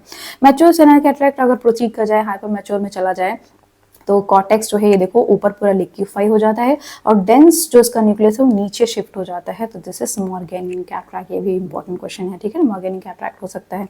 इन सभी का ट्रीटमेंट कैटरैक्ट सर्जरी है। आगे देखते हैं क्या है। कलर्ड हैलोज के बारे में मैंने बता ही दिया, फिंचम टेस्ट जो हमने अभी डिस्कस किया, आइरिस शैडो भी हम डिस्कस कर चुके हैं, that is obliterated in mature cataract, है ना। अब न्यूक्लियर कैटरैक्ट पे एक पिक्चर दिखाएगी और पेशेंट का एक सिनेरियो बनाया गया कि इस पेशेंट को क्या हुआ, डिस्टेंट विजन तो उसका घट गया, लेकिन रिसेंटली ये कह रहा है कि मुझे नजदीक का बहुत अच्छा दिख रहा है, not using near vision glasses. ये क्वेश्चन है, तो बताओ इस पेशेंट को क्या है। तो this is nuclear cataract and how will you treat this patient, है ना। तो सर्जरी करेंगे इसमें। अब इसके साथ ही एक क्वेश्चन और अगर हो सकता है कभी आए, तो ऐसे पिक्चर दिखाई जाए, दिस इज कॉर्टिकल कैटरैक्ट, जिसमें कॉर्टेक्स जो है देखो स्पोक्स इस तरीके से बन रहे हैं साइड में। दिस इज क्यूनिफॉर्म कैटरैक्ट, ये है ना, यूनिफॉर्म कॉर्टिकल कैटरैक्ट है। तो अब आगे हम कुछ और कैटरैक्ट को भी पढ़ लेते हैं, फ्रीक्वेंटली पहले पूछे जाते थे, आप सभी को पता भी है, फिर भी देख लो। एक है पोस्टीरियर सब कैप्सुलर कैटरैक्ट, यानी कि पोस्टीरियर कैप्सूल के आगे, जस्ट आगे इधर मतलब बना हुआ है, दिस इज सब कैप्सुलर कैटरैक्ट, ये देखो बना हुआ है। मोस्ट कॉमनली आपको स्टीरॉइड का जो मिसअब्यूज जो अब्यूज होता है ना, यानी कि टॉपिकल स्टीरॉइड ज़्यादा डालते हैं, उसमें मिलता है पोस्टीरियर सब कैप्सुलर कैटरैक्ट। ओके, पोस्टीरियर सब कैप्सुलर बन गया और नॉर्मली पेशेंट्स में भी मिलता है, ठीक है, कोई बड़ी बात नहीं है। अभी इसके बाद है पोस्टीरियर पोलार कैटरैक्ट, ये देखो ओनियन वर्ल्ड लाइक अपीयरेंस है, ऐसा एकदम पोल पे ही है, this is posterior polar cataract ना, पोल पे ही बना हुआ है। अब कुछ सिस्टमिक डिजीज से एसोसिएटेड है, जैसे कि विल्सन सीरीज होती है आपकी, उसमें है सनफ्लावर कैटरैक्ट ना, सनफ्लावर अपीयरेंस है। स्नोफ्लेक अपीयरेंस अगर आता है कैटरैक्ट का, तो this is seen in diabetes mellitus. Christmas tree appearance, इस तरीके का क्रिसमस ट्री अपीयरेंस है, दिस इज मायोटेनिक डिस्ट्रॉफी, है ना, याद होना चाहिए कुछ चीजें। ट्रॉमा से एसोसिएटेड बहुत इंपॉर्टेंट है। एक तो है इसमें रोसेटे कैटरैक्ट, जब भी फिस्ट या बॉल से किसी तरीके की इंजरी होती है तो क्या होता है, इस तरीके के ये पैटर्न्स बनते हैं, दिस इज रोसेटे कैटरैक्ट, है ना, फ्लावर पैटर्न है, इस तरीके का कैटरैक्ट बन जाता है। और इसके साथ ही एक वॉशियस रिंग भी इंपॉर्टेंट है, ये दोनों ही पूछे गए हैं आपके एग्जाम में, इसलिए लिखिए। वॉशियस रिंग ये देखो, ये इस तरीके से दिख रही है, आइरिस पिगमेंट की, प्यूपल यहीं पर होता है, जैसे ब्लंट इंजरी होती है तो आइरिस के पिगमेंट एंटीरियर कैप्सूल पे पड़ते हैं और ऐसे चिपक जाते हैं, तो ये है आइरिस पिगमेंट्स जो कि आपके मिल रहे हैं, and this is called Vossius ring. तो rosette cataract, Vossius ring seen in blunt trauma cases. अब हम सर्जरी के बारे में सीखते हैं, सर्जरी जल्दी से रिवाइज करेंगे, क्योंकि इन्होंने क्या किया, एक क्वेश्चन पूछा कि ये स्टेप दिखाया सर्जरी का और बोला बताओ इसमें हो क्या रहा है ना। तो कोई बात नहीं, हम बताते हैं अभी क्या हो सकता है। तो देखो सबसे पहले तो सर्जरी कौन सी होती थी कैटरैक्ट में, आईसीसी होती थी। आईसीसी क्या था, इंट्रा कैप्सुलर कैटरैक्ट एक्सट्रैक्शन, उसमें पूरा कैटरैक्ट एंड पूरा कैप्सूल मतलब कि बैग भी पूरा एक साथ में निकाल लेते थे, है ना, कोई आईओएल का कंसेप्ट ही नहीं था उसमें, फेक एक रहता था पेशेंट, कोई आईओएल नहीं डाला जाता था। धीरे धीरे जब हमारा नॉलेज बढ़ी तो हमने क्या किया, पोस्टीरियर कैप्सूल को छोड़ना शुरू किया और यहाँ से डेवलप हुई extra capsular cataract extraction surgery, है ना। इसमें हम आईओएल रखते हैं, जैसे ईसीसी, इसमें हम लिम्बस पे इतना बड़ा इंसिजन देते हैं और उसके बाद हम कैटरैक्ट निकाल के आईओएल डालते हैं। इससे एस्टिग्मेटिज्म बहुत आता था और सूचर बहुत ज़्यादा लगते थे इसमें, इसलिए क्या किया गया, एसआईसीएस, मैनुअल एसआईसीएस, जो आजकल कैंप सर्जरीज में भी हो रहा होता है, इसमें स्लेरा पे इंसिजन दिया गया और फिर हम कॉर्निया पे गए इस तरीके से, then we put the lens, है ना, कैटरैक्ट निकालने के बाद इससे एस्टिग्मेटिज्म काफ़ी रिड्यूस हो गया, इन्फेक्शन के चांसेस भी बहुत कम हो गए। और अब हम प्रोसीड कर गए कि हमारे पास मशीन्स आ गई कि हम बिना कैटरैक्ट को एक्सट्रैक्ट किए ही हम अंदर ही अंदर अगर इमल्सीफाई कर दें, उसको वहीं ब्रेक कर दें, तो बना फेको इमल्सिफिकेशन, जो कि 2.8 छोटे से इंसिजन से ही हम इसको पूरा क्रैक कर देते थे। फिर अब हम इसमें स्टेप्स को देखते हैं, ठीक है। तो स्टेप्स क्या थे, स्टेप से पहले हम देख लेते हैं कौन से लेंसेज हैं, है ना। IOL का भी दिखा दिया जाए तो ECC और SICS इसमें रिजिड पामा लेंस पड़ते हैं, क्योंकि काफ़ी बड़ा इंसिजन है, 6 mm का हमारा इतना बड़ा इंसिजन होता है, इसलिए ये रिजिड लेंस जो हार्ड लेंस होता है वो पूरा अंदर जाता है IOL। लेकिन फेको में फोल्डेबल IOL होता है, आराम से फोल्ड होकर चला जाता है। कैसे जाता है देखो, दिखाते हैं, क्योंकि इसका इंसिजन छोटा होता है। ये है SICS, है ना। SICS में क्या करते हैं, सबसे पहले तो हम सुपीरियर रेक्टस को स्टेबलाइज करते हैं, ठीक है। फिर हमने कंजक्टिवा को इधर उधर किया, यानी पेरिटोमी किया, उसको एक्सपोज किया स्लेरा को। हम बना रहे हैं स्लेरोकॉर्नियल टनल, ये देखो 6 mm की होती है, स्लेरा पे इंसिजन दिया और ये हम पूरा कॉर्निया तक पहुंच गए, ठीक है। ऐसे ये रही आपकी tunnel. Now we are doing capsulorhexis. इसमें करते क्या है कि कैटरैक्ट निकालना है ना, तो एंटीरियर कैप्सूल को थोड़ा सा तो खाली करना पड़ेगा ना, उसको में छेद करना पड़ेगा, तब तो निकालोगे। देखो अब इसमें ये जो है, ये अब इसमें ये आया कि ये ब्लू ब्लू क्या दिख रहा है, दिस ब्लू इज कैप्सूल। इसको हमने ट्राइपेन ब्लू डाई से स्टेन करते हैं पहले, तब हम देख पाते हैं क्या चाहिए, एंटीरियर कैप्सूल है, और उसमें हम कैप्सुलर एक्सेस करते हैं, ठीक है, एक सर्कुलर एक्सेस करते हैं, then we put out the lens. Capsular access करने के बाद हम क्या करेंगे, आपका जो ये कैटरैक्ट है उसको हमें निकालना है बैग से। तो इसमें क्या करना होगा, हमें पहले इसको जितना भी आपके कैप्सूलर बैग से चिपका हुआ है ना, तो उसको रिमूव करना है, उससे हटाना है। तो कैसे, हाइड्रो डिसेक्शन करते हैं। हाइड्रो मतलब पानी डालते हैं उसमें 0.2 ml, थोड़ा सा ही किया, और उसमें हम डिसेक्ट करेंगे। कैटरैक्ट जो है वो ऊपर आ जाता है ना। ये कॉर्टेक्स पूरा नहीं, ये न्यूक्लियस जो है वो ऊपर आ जाता है, and then we remove it. ये देखो इस तरीके से ये बाहर आ गया। और फिर इसके बाद हम करते हैं इरिगेशन एस्पिरेशन, ये हम पूरा सफाई करेंगे, यानी कि पूरा जो भी कॉर्टिकल के फाइबर लगे हैं उनको पानी से निकाल लेंगे, उसको एस्पिरेट कर लेंगे, and then we put the IOL, ठीक है। तो ये स्टेप्स बता दिए, क्योंकि कहीं ऐसा ना हो आ जाए। अब देखो 24 में क्वेश्चन आया, विस्कोइलास्टिक सब्सटेंस क्या होती है। तो आप देखो जैसे आप इंसिजन दोगे ना, तो क्या होगा, एक्वस ह्यूमन आपने पूरा ड्रेन आउट कर दिया, तो पूरा कॉर्निया जाएगा बैक, एंटीरियर चैम्बर पूरा पिचक जाएगा, ऐसे हो जाता है। तो आपको इसको मेंटेन रखना है, तभी तो आप सर्जरी कर पाओगे। तो उस मेंटेन करने के लिए, उस चैम्बर को मेंटेन करने के लिए विस्कोइलास्टिक सब्सटेंस आती है, ठीक है। विस्को टाइप की आती हैं सब्सटेंसेस जो होती हैं, HPMC और सोडियम हैलोनेट की होती हैं, है ना। इसके सब्सटेंसेस होती हैं, इनको हम अंदर इंजेक्ट करते हैं, जिससे मेंटेन रहता है चैम्बर। और इसके साथ ही इनका एक काम और होता है कि जब भी हम इंस्ट्रूमेंट आँख के अंदर चल रहे हैं ना, तो वो एंडोथेलियम से ना टकराएं। तो एंडोथेलियम से ज़्यादा टकराएगा तो क्या होगा, एंडोथेलियम डैमेज हो जाएगी और आपका कॉर्निया जो है डैमेज होने लग जाएगा, ट्रांसपेरेंसी खत्म हो जाती है। और इसीलिए फेको जब हम करते हैं तो वो भी हीट एनर्जी एमिट करता है, इसलिए viscoelastic substance are very important, and this was asked in INICT 24, ठीक है। तो यहाँ पर यूज करते हैं SICS, फेको आप जो भी करेंगे उसमें यूज होता है। अब ये फेको के स्टेप्स हैं, ऑलमोस्ट सिमिलर है, बस इंसिजन इतना सा है, देखो 2.8 या 2.2, यहीं से हम रेक्सिस कर रहे हैं। ये आपका हाइड्रो डिसेक्शन हो गया, सेपरेट हो गया न्यूक्लियस। अब अंदर ही अंदर हमने मशीन के थ्रू इमल्सिफाई कर लिया, ये देखो यहाँ पर लिखा है, ये देखो ऐसे काट के, और यही की ये इंगल्फ कर जाती है जितने भी पीसेस हैं। फिर हमने कॉर्टिकल मैटर को हटाया, ठीक है, इरिगेशन एस्पिरेशन कर दिया, और लेंस देखो ऐसे फोल्ड करते हुए जाता है, दिस इज फोल्डेबल IOL। और फिर हमने IOL बढ़िया इम्प्लांट कर दिया, पेशेंट खुश हो गया, ओके। अब इसके बाद हम पढ़ेंगे कॉम्प्लिकेटेड कैटरैक्ट। एक बार ये क्वेश्चन आया या 2 बार आ चुका है इन INICT में, तो उसमें पूछा गया कि पॉलीक्रोमैटिक लक्ष्यर और ब्रेड कर्व अपीयरेंस किस में दिखते हैं, वो दिखते हैं कॉम्प्लिकेटेड कैटरैक्ट में। कॉम्प्लिकेटेड कैटरैक्ट उन कंडीशंस में होते हैं जो कि आई की डिजेनरेटिव या इन्फ्लामेटरी कंडीशंस के बाद डेवलप होते हैं। तो उसमें सबसे कॉमन है एंटीरियर यूवियाटिस, ये आप याद रखोगे, ठीक है, एंटीरियर यूवियाटिस के बाद डेवलप होता है, और ये आपका polychromatic लक्ष्यर and bread curve appearance होता है इसमें, ये ठीक है। बाकी ये अगर आप याद कर सको तो बहुत अच्छी बात है, नहीं तो कोई बात नहीं, एंटीरियर यूवियाटिस याद है, बहुत बढ़िया, ओके। नेक्स्ट है आपका ल्यूकोकोरिया, यानी कि white reflex in the I, this is, देखो इस तरीके का ग्लो अगर दिख रहा होता है, दिस इज ल्यूकोकोरिया। ये पूछा गया कि इसमें अगर 2 मंथ ओल्ड का कैटरैक्ट है और ऐसा अगर पिक्चर दी हुई है तो आप कब ऑपरेट करोगे, है ना। तो आपको इमीडिएटली ऑपरेट करना है, इसमें ज़्यादा वेट नहीं करना होता है, तुरंत ऑपरेट करना होता है, ठीक है। ल्यूकोकोरिया, ल्यूकोकोरिया आपका रेटिनोब्लास्टोमा में भी इंपॉर्टेंट है, और मेरी एक रील भी है जो कि आपका इसमें कॉजेस बता रही होती है, आप यूट्यूब पे देख सकते हैं, और नहीं तो ये कॉजेस लिस्टेड है, ये आप याद कर लीजिए किस में मिलते हैं। तो आपका रेटिनोब्लास्टोमा में तो मिलता है, और कंजेनाइटल कैटरैक्ट मिलता है, ये कंजेनाइटल कैटरैक्ट हो सकता है इस पेशेंट को, तो आपको ऑपरेट कर देना है तुरंत। आप कंजेनाइटल कैटरैक्ट के बारे में बात कर लेते हैं। उसमें सबसे कॉमन है ब्लू डॉट कैटरैक्ट, और ये अक्सर आपके विजन में हैम्पर नहीं करता है। ये विजुअल, ये इमेजेस जो है ना, ये इमेज बेस्ड आपको पूछी जा सकती हैं या कभी आ जाए, तो इसलिए मैंने लिखी हुई है। इसके बाद है जो आपका लैमेलर कैटरैक्ट है, जो सबसे देखो ऐसे है और रेडियल ऐसे स्पोक्स निकले हुए हैं, दिस इज लैमेलर कैटरैक्ट, ये सबसे ज्यादा विजन को हैम्पर करता है। टोटल कैटरैक्ट एकदम पूरा टोटल कैटरैक्ट दिखेगा, ये भी बच्चों में मिलता है। सूचरल मतलब कि जहाँ पर लेंस फाइबर से सूचर होते हुए, मतलब ऐसे जहाँ पर फ्यूज होते हैं ना, वहाँ सूचर बनते हैं, तो इस तरीके का सूचर है, वाई शेप्ड होता है ना, वो आपको दिख रहे होते हैं, दिस इज सूचरल कैटरैक्ट। और आपके गैलेक्टोसीमिया में मिल रहा होता है ऑयल ड्रॉप कैटरैक्ट, जो कि आप सिर्फ लैम्प पे देखोगे तो ऐसे ऑयल की ड्रॉप की तरह दिख रहा होता है, ठीक है। तो this is your congenital cataract, है ना, इसका आपको सर्जरी ही इसका एक ऑप्शन है। अगर कंजेनिटल कंडीशन पूछी गई है तो लेंटिकोनस हो सकता है पूछा जाए। वो क्या होता है, देखो जो लेंस का एक पर्टिकुलर कर्वेचर होता है, अगर किसी जगह पे ज्यादा प्रोट्रूड कर गया, जहाँ पे ज्यादा कोन बन गया, जैसे एंटीरियर अगर साइड में ज्यादा कोन कर गया, ये देखो यहाँ पर, तो ये हो जाता है anterior lenticonus seen in Alport syndrome, Alport syndrome, ठीक है, ये निकला हुआ है ना।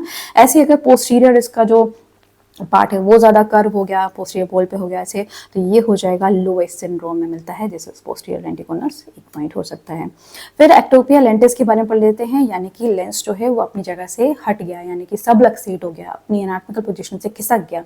तो ये एक बार आया हुआ है क्वेश्चन कि देखो ओके पहले बताती हूँ, मार्फन सिंड्रोम में आपका जो लेंस होता है ये देखो ऊपर चला गया, ठीक है, फैन ऊपर की तरफ होता है, इसलिए लेंस ऊपर सबलक्सेट हो गया। इंफीरियर सबलक्सेट हो जाता है इन होमोसिस्टिन यूरिया, यूरिन है इस तरीके से, है ना, तो डाउनवर्ड्स, तो ये डाउनवर्ड चले गया, तो मार्फन्स एंड होमोसिस्टिन यूरिया। क्वेश्चन आया था होमोसिस्टिन यूरिया है कि अगर किसी पेशेंट को, तो कौन से सप्लीमेंट के थ्रू इसको आराम मिलेगा, तो किसमें आराम मिलेगा, विटामिन B6 आपको देना होगा। क्यों, क्योंकि होमोसिस्टिन से सिस्टिन बनने के लिए B6 का सप्लीमेंट जरूरी है, जो आपकी सिस्टाथियोनिन सिंथेसेस जो एंजाइम होती है उसको ऑगमेंट करता है, तो B6 का सप्लीमेंट जरूरी है होमोसिस्टिन, अगर होमोसिस्टिन यूरिया है किसी पेशेंट को तो, ठीक है, ताकि वो सिस्टिन में कन्वर्ट हो जाए। ओके, बस यहाँ से ये एक इम्प्लीमेंट हो गया, तो मेडिसिन से आ गया। एक व्हील मार्चिनी सिंड्रोम भी होता है, इसमें आगे की तरफ चला जाता है, but don't forget Marfan's and homocystinuria. Most important slide, this is the posterior capsular opacification. ये क्या होता है, आफ्टर कैटरेक्ट सर्जरी पेशेंट का विजन कम हो जाता है, कई बार पूछा गया है। 3 years after cataract surgery patient का विजन डिक्रीज हो गया, बताओ उसको क्या हो गया, और एक पिक्चर भी दी गई है कई बार। तो ये है क्या एक्चुअली, ये है पोस्टीरियर कैप्सूल में जब क्या होता है, कुछ कुछ कॉर्टिकल फाइबर रह जाते हैं, है ना, आफ्टर कैटरेक्ट सर्जरी ठीक से एक्सप्रेशन नहीं होता है, तो वहां पे वो प्रोलिफरेट करते रहते हैं and they form this bubble like appearance, these are Elschnig pearls. और इनको क्या करना होता है, हमको इसको मतलब क्लियर करना होता है, ये एरिया सेंट्रल पार्ट क्लियर करना होता है। तो एशनिक पर्ल्स के फॉर्म में हो सकते हैं, फाइब्रस फॉर्म में हो सकते हैं, देखो फाइबर ऐसे बने हुए, या फिर एक रिंग बना लेते हैं, this is Soemmering ring, this is also important, Vossius ring important, Soemmering ring important, कई सारे रिंग है जो इंपॉर्टेंट है ना, इस पे भी मेरी रील है, आप देख सकते हो जाके। तो इनको ट्रीट कैसे करेंगे, एनडी याक लेजर कैप्सुलोटॉमी से करेंगे, है ना, एनडी याक लेजर चलाएंगे जिसकी वेवलेंथ है 1064, और आप सेंट्रल एरिया क्लियर कर दोगे, पेशेंट विल बी हैप्पी। तो पोस्टीरियर कैप्सुलर पीसीओ कई बार पूछा गया है, तो भूलना नहीं, ये है आपका एशनिक पल्स एंड या कैप्सुलर एनडीआर लेजर से आपसे ट्रीट कर सकते हो। और जो ऑप्शंस में दिए गए थे वो ये हैं, फिमोसिस, फिमोसिस मतलब ये एंटीरियर कैप्सूल है ना, ये देखो इतना ज्यादा कॉन्ट्रैक्ट कर गया कि एकदम ही इसने अपर्चर जो है उसको छोटा कर दिया, है ना, तो ये कभी कभी हो जाता है, फिमोसिस है ये, या फाइमोसिस जो भी बोलो।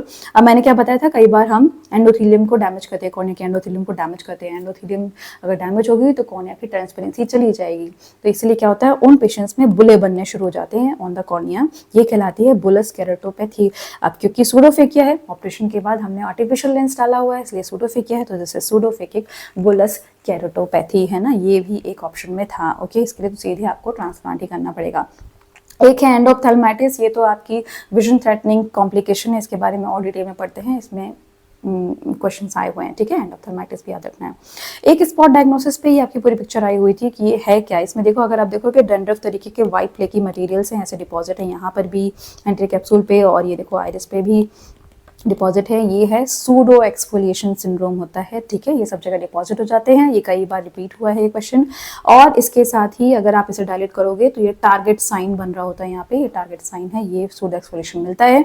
ये जो मटेरियल है ये जाके ट्रैपिकुलर मैशवर्क में अगर डिपॉजिट हो गया, then it can cause the glaucoma. Okay, अब इसके बाद है एंडोप्थेल्माइटिस के बारे में पढ़ लेते हैं। एंडोप्थेल्माइटिस क्या है, ऐसे रेड लुकिंग आईज होती है, इन्फेक्शन दिख रहा होता है, इसमें हाइपोपियन भी दिख रहा होता है। तो ये कैसे आया था क्वेश्चन कि एक पेशेंट है जिससे देखो 36 hours after the cataract surgery, मतलब 36 आवर 24 आवर्स ऑलमोस्ट हो चुके हैं उसको, तो उसको पेनफुल है, ब्लर्ड विजन है, ठीक है, पेनफुल है, ब्लर्ड विजन है, तो उस पेशेंट को क्या हो सकता है, पिक्चर दी थी, दिस इज एंडोप्थेल्माइटिस, है ना, कैटरेक्ट सर्जरी के बाद होता है। फिर इसके बाद एक क्वेश्चन आया था 25 में कि पेशेंट 2 हफ्ते के बाद आया, 2 वीक्स के बाद विद डिक्रीज विजन, है ना, एंटीरियर चैम्बर में सेल्स हैं, फ्लेयर है, हेजी विट्रस है, विट्रस भी इन्वॉल्व हो गया है, तो ये है आपका एंडोप्थेल्माइटिस। यहाँ पर इसका एक ये डिफरेंशियल डायग्नोसिस लिखा है, इसके बारे में बताती हूँ टास्क क्या होता है। उसके पहले 2 वीक्स के बाद अगर आया था तो कौन सा ऐसा ऑर्गेनिज्म है जिसने इसको कॉज किया होगा, तो यहाँ पर एक्यूट है। ये एक्यूट क्या होता है, अगर 6 वीक से पहले अगर एंडोप्थेल्माइटिस डेवलप हो गया, है ना, ऑपरेशन के 6 वीक के अंदर अगर डेवलप हो गया, this is acute and this is cause by coagulase negative staphylococci, तो इसका आंसर आपको कॉग्लेस नेगेटिव लगाना है। अगर 6 वीक से ज्यादा के बाद होता है तो प्रोपियोनियोबैक्टीरियम एक्ने के बारे में लगाना है, जो कि आपका एक क्वेश्चन था डिलेड में, यहाँ पर देखो 2 वीक्स आफ्टर कैटरेक्ट सर्जरी, ये क्वेश्चन आया था, इसका आंसर था एंडोप्थेल्माइटिस विद स्टेफिलोकोकस। अगर 2 वीक्स चेंज कर देता, 6 वीक से ज्यादा होता तो प्रोपियोबैक्टीरियम आंसर होता है ना। अब यहाँ पर एक टॉक्सिक एंटीरियर सेगमेंट सिंड्रोम के बारे में लिखा हुआ है, इसको देख लेते हैं ये क्या चीज़ है। ये है टास, यानी कि जैसे ही आपने पट्टी खोली पेशेंट की, उसके बाद दूसरे दिन ही आपको इन्फेक्शन दिख रहा है, आँख में infection, I mean corneal oedema दिख रहा है, सेल्स वगैरह दिख रहे हैं आपको इसमें, लेकिन इसमें पेनफुल नहीं होता है ना, ये देखो लिखा हुआ है 12 to 24 आवर्स के अंदर ही डेवलप हो जाता है। ये होता है ड्यू टू आपका जो आपका सॉल्यूशंस वगैरह है ना, उसमें अगर कोई उसके अगेंस्ट में टॉक्सिसिटी डेवलप हो रही है, ये नॉन इन्फेक्शियस होता है, ये हील भी कर जाता है, ठीक है, स्टीरॉइड से हील कर जाता है टॉपिकल, इसमें आपका विट्रस वगैरह इन्वॉल्व नहीं होता है। लेकिन एंडोप्थेल्माइटिस में ऐसे एंग्री लुकिंग होता है, कई सारे बैक्टीरिया, फंगल, व्हाटएवर कुछ भी हो सकता है, और पेन होगा, लिड स्वेलिंग होगी, हाइपोपियन हो सकता है। इसका ट्रीटमेंट क्या है, सीधा का सीधा आपको इंट्राविट्रल, यानी सीधे आई के अंदर इंट्राविट्रल आपको वैंकोमाइसिन और सेफ्टाजिडिम देना होता है, ठीक है। आईवी स्टेरॉइड कभी नहीं देते हैं, इंट्रावेनस स्टेरॉइड का कोई रोल नहीं है, ये भी क्वेश्चन पूछा गया था, एंडोप्थेल्माइटिस का ट्रीटमेंट क्या है, ओके, तो आपको एंटीबायोटिक्स देना है। अगर आप इस पेशेंट का विजन पीएल पॉजिटिव तक चला गया, इतना ज़्यादा डिवास्टेटिंग होता है, पीएल पॉजिटिव तक चला गया, तो आपको इस पेशेंट की विट्रेक्टमी करनी होती है ना, पार्ट्स लेना, विट्रेक्टमी करनी होती है, तो ये इंपॉर्टेंट है ना। वैंकोमाइसिन सेफ्टाजिडिम का इंट्राविट्रल इंजेक्शन लगता है एंडोप्थेल्माइटिस। नेक्स्ट इसके बाद ये लास्ट स्लाइड है ऑफ द लेंस। अब इसमें क्या है, calculation of the IOL power इसमें थोड़ा बताया गया है, ये भी एक अलग सा क्वेश्चन था। इसमें पूछा गया था किसी पेशेंट की लैसिक सर्जरी हुई है मायोपिया की, तो अब बताओ उसकी कैटरेक्ट सर्जरी करनी है, तो हम कौन सा लेंस का फॉर्मूला लगाएंगे। आईओएल कैलकुलेशन होता है ना, पावर का कैलकुलेशन, उसमें कई सारे फॉर्मूले लगते हैं, तो उसमें फॉर्मूला का नाम है हैगिस एल फॉर्मुलेशन, ठीक है, क्योंकि इसमें कोई भी कॉर्निया का कोई भी पैरामीटर नहीं लिया जाता है, दिस इज हैगिस एल, ये रट्टा मार क्वेश्चन है, okay, this is Haggis L. अब इसमें कई सारे फॉर्मूले होते हैं, जो हम यूज करते हैं वो है SR के फॉर्मूला, इस फॉर्मूले को आप याद कर सकते हो तो कर लेना, है ना, P8 minus 2.5L and 0.9K, यहाँ पे इसके सारे पैरामीटर्स लिखे हुए हैं, बहुत ज़्यादा इसमें टाइम नहीं लगाना है, फिर भी मैंने बता दिया क्योंकि हैगिस एल अभी INICET 2020 में आया हुआ है, तो कहीं आना जाए, है ना। तो इसमें हॉफर क्यू यूज़ करते हैं फॉर शॉर्ट आइज, शॉर्ट मतलब कि लेस देन 22, हॉलिडे यानी लंबा सा है तो ये 24, हमारी आई 22 से 24 के बीच में होती है, इससे छोटा होगा तो हॉफर क्यू और बड़ा होगा तो हॉलिडे, लेसिक किया है तो हैगिस एल, है ना, एल आया हुआ है लेसिक, बस, ठीक है। Okay, so now we proceed to the glaucoma, okay, वो काफ़ी अच्छा जा रहे हो आप लोग और मेरे साथ बने हुए हैं, thank you so much for this. अब हम देखते हैं ग्लोकोमा कैसे है। ग्लोकोमा के बारे में ये स्लाइड है, आप सभी को पता है ग्लोकोमा के लिए एंटीरियर जो एक्वस ह्यूमर है उसका डायनामिक्स पता होना जरूरी है। सिलियरी बॉडी से एक्वस ह्यूमर रिलीज होता है, यहाँ से होते हुए पोस्टीरियर चैम्बर से आगे आता है एंटीरियर चैम्बर में, 2 तरीके से निकलता है, ट्रैबिकुलर मेशवर्क से निकलता है ना, और फिर जाता है यहाँ पे श्लेम्स कैनाल, देन एपिस्क्लेरल वेन्स, ट्रैबिकुलर मेशवर्क हो गया, और एक होता है यूवियोस्लेरल आउटफ्लो, ठीक है, यूवियोस्लेरल आउटफ्लो, ये 2 पाथवेज होते हैं, ध्यान रखना क्योंकि इसका ट्रीटमेंट में इंपॉर्टेंस है ना। ये सेम डायग्राम यहाँ पर बना हुआ है। अब ये क्वेश्चन आया, अभी आया मई 26 में क्वेश्चन आया कि इनमें से कौन सा ट्रैबिकुलर मेशवर्क का पार्ट नहीं है, तो उन्होंने कई सारे ऑप्शन लिखे थे, 4 ऑप्शन, तो उसमें से एक जो अलग सा स्लेरल ऑप्शन था वो रूल आउट किया गया, लेकिन जो होते हैं उसको आप लिख लीजिए। सबसे पहले यूवियल लिखना है, यूवियल एक पार्ट होता है, देन कॉर्नियोस्लेरल एक पार्ट होता है, देखो अलग अलग कोड्स लिखे हुए हैं, एंड जक्स्टा कैनालिकुलर जिसको क्रिबीफ्रॉम भी बोलते हैं, ठीक है। ये डेंस ऐसे कनेक्ट ये टिश्यू होता है इसमें और काफी ज्यादा पैक्ड होता है, तो सबसे ज्यादा एक्वस फ्लो को जो रेजिस्टेंस करता है वो है juxtacanalicular part of the trabecular meshwork, ठीक है, क्रिबीफ्रॉम इसको बोलते हैं। तो uveal, corneoscleral and juxtacanalicular they form trabecular meshwork, ठीक है। यहाँ से होते हुए एक्वस ह्यूमर श्लेम्स कैनाल में चला जाता है, देखो यहाँ पर जाता है, ठीक है। ओके अब इसके बाद ऑप्टिक डिस्क चेंजेस पे एक क्वेश्चन आया था कि इनमें से कौन से ऑप्टिक डिस्क के चेंजेस नहीं है ना। तो ऑप्टिक डिस्क के चेंजेस क्या क्या होते हैं, देखो हेमरेज तो मिलता है, स्प्लिंटर हेमरेज बोलते हैं इसको, ये देखो हेमरेज मिलते हैं, ये कभी कभी मिलते हैं, इस पे ज्यादा नहीं ध्यान देंगे। मेन जो इंपॉर्टेंट चीज है आपको क्या याद रखनी है कि डिस्क है ये देखो ये डिस्क होती है और यहाँ पर ये है कप, है ना, ये न्यूरोरेटिनल रिम होती है और ये है कप बीच में, है ना। यहाँ पर क्या होता है आपको इसी में सारे साइंस दिखते हैं। इसमें एक तो है जब ये आपका प्रेशर बढ़ेगा ना तो न्यूरोरेटिनल रिम जो होती है वो रिसीड करती है, पीछे चली जाती है, खिंचती है ना, तो ये कपिंग जो होती है ये इंक्रीज हो जाती है। तो कप टू डिस्क रेशियो जो होता है दैट इज इंक्रीज्ड, है ना। तो 0.3 0.4 होता है, उससे बढ़ के वो 0.5 0.6 रेशियो 1 तक चला जाता है, CD रेशियो कहलाता है ना, ये बढ़ जाता है। और इसके साथ ही जब ये पीछे रिसीड करेगा तो क्या होगा, जो वेसल्स होंगी वो हवा में लटकी हुई दिखेंगी। तो पहला साइन क्या आता है, बेयरिंग ऑफ द वेसल्स, है ना, ऐसे हवा में लटकी हुई दिखती हैं, तो ये आपको दिखेगा। इसके साथ ही शार्प बेंडिंग दिखती है, बेयोनेटिंग साइन दिखता है, ये देखो ऐसे बेंड हो रहा है यहाँ पर, ये एक आपको साइन दिखता है इन द डिस्क, ये भी क्वेश्चन में आया हुआ था। और इसके साथ ही आपको क्या दिखता है यहाँ पर लैमिनर डॉट साइन, ये देखो जो आपका स्लेरा होता है ना, ये देखो इस तरीके से ये ऑप्टिक नर्व है, ये देखो ऑप्टिक नर्व है, यहाँ से ये पूरा निकल रहा है ऑप्टिक नर्व, है ना। अब इस सेक्शन को दिखाया गया है तो स्लेरा से निकलेगा, ऑप्टिक नर्व स्लेरा से होते हुए निकलेगी, तो इसमें कई सारे सीव लाइक स्ट्रक्चर होते हैं, दिस इज लैमिना क्रिब्रोसा, इसी में प्रेशर बिल्डअप होने से दबती है नर्व, है ना। तो ये जो है ना जब पतली हो जाएगी, जो लेयर की थिकनेस अगर पतली हो जाएगी दब दब के, तो क्या होगा, इसमें से डॉट डॉट इस तरीके के विजिबल दिखने लगते हैं, this is laminar dot sign. Okay, ये आपके जो ग्लोकोमा है उसके ऑप्शंस में पूछा गया था, इनमें से कौन से ऑप्शंस में नहीं है, तो ये जो पता होंगे तो आप रूल आउट कर लोगे, है ना। अच्छा, ऑप्टिक डिस्क के चेंजेस जो है ना ये आपको याद रखने हैं, ये हमेशा आपको ग्लोकोमा में नहीं मिलेंगे, ठीक है। आगे बताती हूँ इसका क्या सिग्निफिकेंस है। देखो अभी इसके पहले एक पढ़ते हैं जो अलग से एक एब्सर्ड क्वेश्चन आया था, ये फिर से मैंने इसमें स्लाइड इंक्लूड करी है, ये NICT का क्वेश्चन है 23 में। इसमें पूछा गया पेरीमेट्री के कितने टाइप्स होते हैं और कैसे मेजर करते हैं। Perimetry is when you measure visual field, ठीक है, विजुअल फील्ड का लॉस होता है आपके ग्लोकोमा पेशेंट्स में। तो क्या होता है, एक होती है काइनेटिक, दूसरी होती है स्टैटिक, ठीक है, काइनेटिक एंड स्टैटिक। काइनेटिक में क्या होता है, स्टिमुलस मूव करती रहती है, कहाँ से, नॉन सीइंग, जो जहाँ से नहीं दिख रहा वहां से सीइंग एरिया में आती है, देखो इस तरीके से होती है, और ये स्टिमुलस मूव करती है, इंटेंसिटी इसकी कांस्टेंट रहती है, तो इसकी ये है गोल्डमैन पेरीमेट्री, है ना। इसमें स्टिमुलस मूव करती हुई सीइंग एरिया में आती है। इसका जो नॉर्मल हम अपने क्लिनिक्स में करते हैं वो है विजुअल कन्फ्रंटेशन टेस्ट, है ना, उंगली के ऐसे दिखाते रहेंगे पेशेंट को, फिंगर दिखाते हुए फिर पूछते हैं विजुअल कन्फ्रंटेशन टेस्ट। इसका मैप कुछ इस तरीके से बनता है। काइनेटिक पेरीमेट्री ये होती है, जो हम यूज करते हैं ओपीडी में वो है स्टैटिक पेरीमेट्री। इसमें स्टिमुलस जो होती है that is fix, statics fix, ठीक है, stimulus is fix, intensity very करती रहती है। तो इसमें पेशेंट यहाँ पे बैठा रहता है, ठीक है, और इसके बाद यहाँ से दिखता है, तो यहाँ पे कई तरीके की स्टिमुलस दिखती है, और हम फील्ड इस चार्ट को ऐसे मेजर कर सकते हैं कि किस पॉइंट पे पेशेंट को नहीं दिख रहा है, ठीक है, this is Humphrey field analyser. और अगर ये चीज़ पढ़ ली, इसको माइंड में रखेंगे। अब हम ये चीज़ इंपॉर्टेंट एक चीज़ देखेंगे कि यहाँ पर जो आपका ये विजुअल फील्ड के चेंजेस है ग्लोकोमा में कौन कौन से होते हैं, तो ये भी पूछा गया था इनमें से कौन से होते हैं, ठीक है।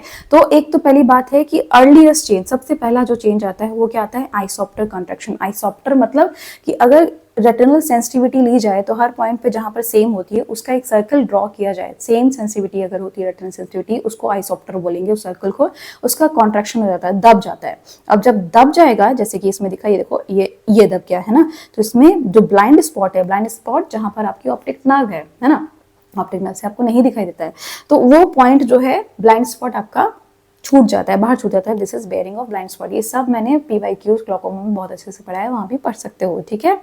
तो ये isopter contraction and baring of blind spot earliest changes होते हैं, ठीक है, स्पेसिफिक नहीं है।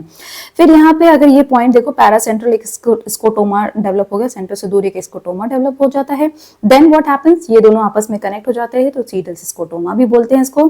अगर यहाँ से पूरा आर्कुएट फाइबर से देखो, नर्व फाइबर लेयर कैसे अरेंज होती है, ऐसे आर्कुएट, ऐसे सुपीरियर इंफीरियर, और ये हॉरिजॉन्टल फील्ड को ऐसे फॉलो करती हैं, ठीक है, हॉरिजॉन्टल क्रॉस नहीं करता है, तो देखो ये उसी जगह पे जाके ऐसे रुक गया, दिस इज आर्कुएट स्कोटोमा, ठीक है।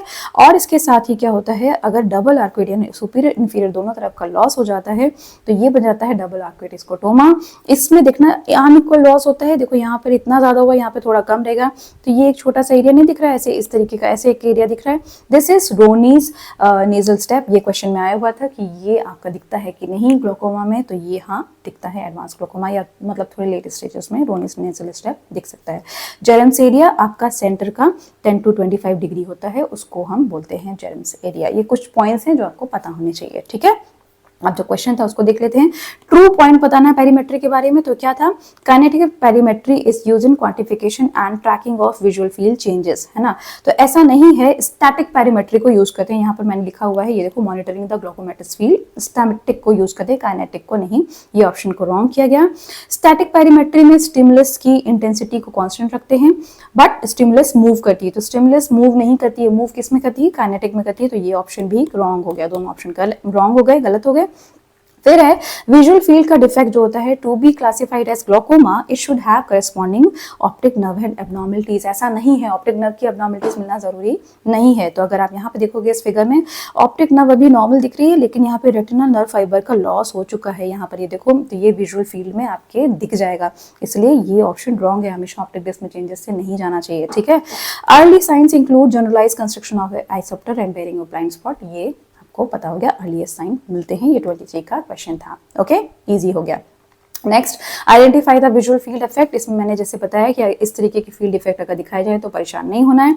ये आपका ब्लाइंड स्पॉट को दिखा रहा होता है, ठीक है, और ये बढ़ चुके हैं, तो दिस इज आपका ब्लाइंड स्पॉट का एनलार्जमेंट, है ना। ये ब्लाइंड स्पॉट है, नीट में पूछा गया था, ऐसे फिगर दिखाया गया, तो दिस इज ब्लाइंड स्पॉट का एनलार्जमेंट। ये सेंट्रल स्कोटोमा होता है, तो यहाँ पर दिख रहा होता है erroneous nasal step and arcade scotoma को हम पहले देख चुके हैं, ठीक है। ये आपका करस्पॉन्डिंग इमेजेस बनाई गई है विजुअल फील्ड की, उल्टा दिखता है, जहाँ ऑप्टिक डिस्क होगी उसकी उल्टी दिखेगी, ठीक।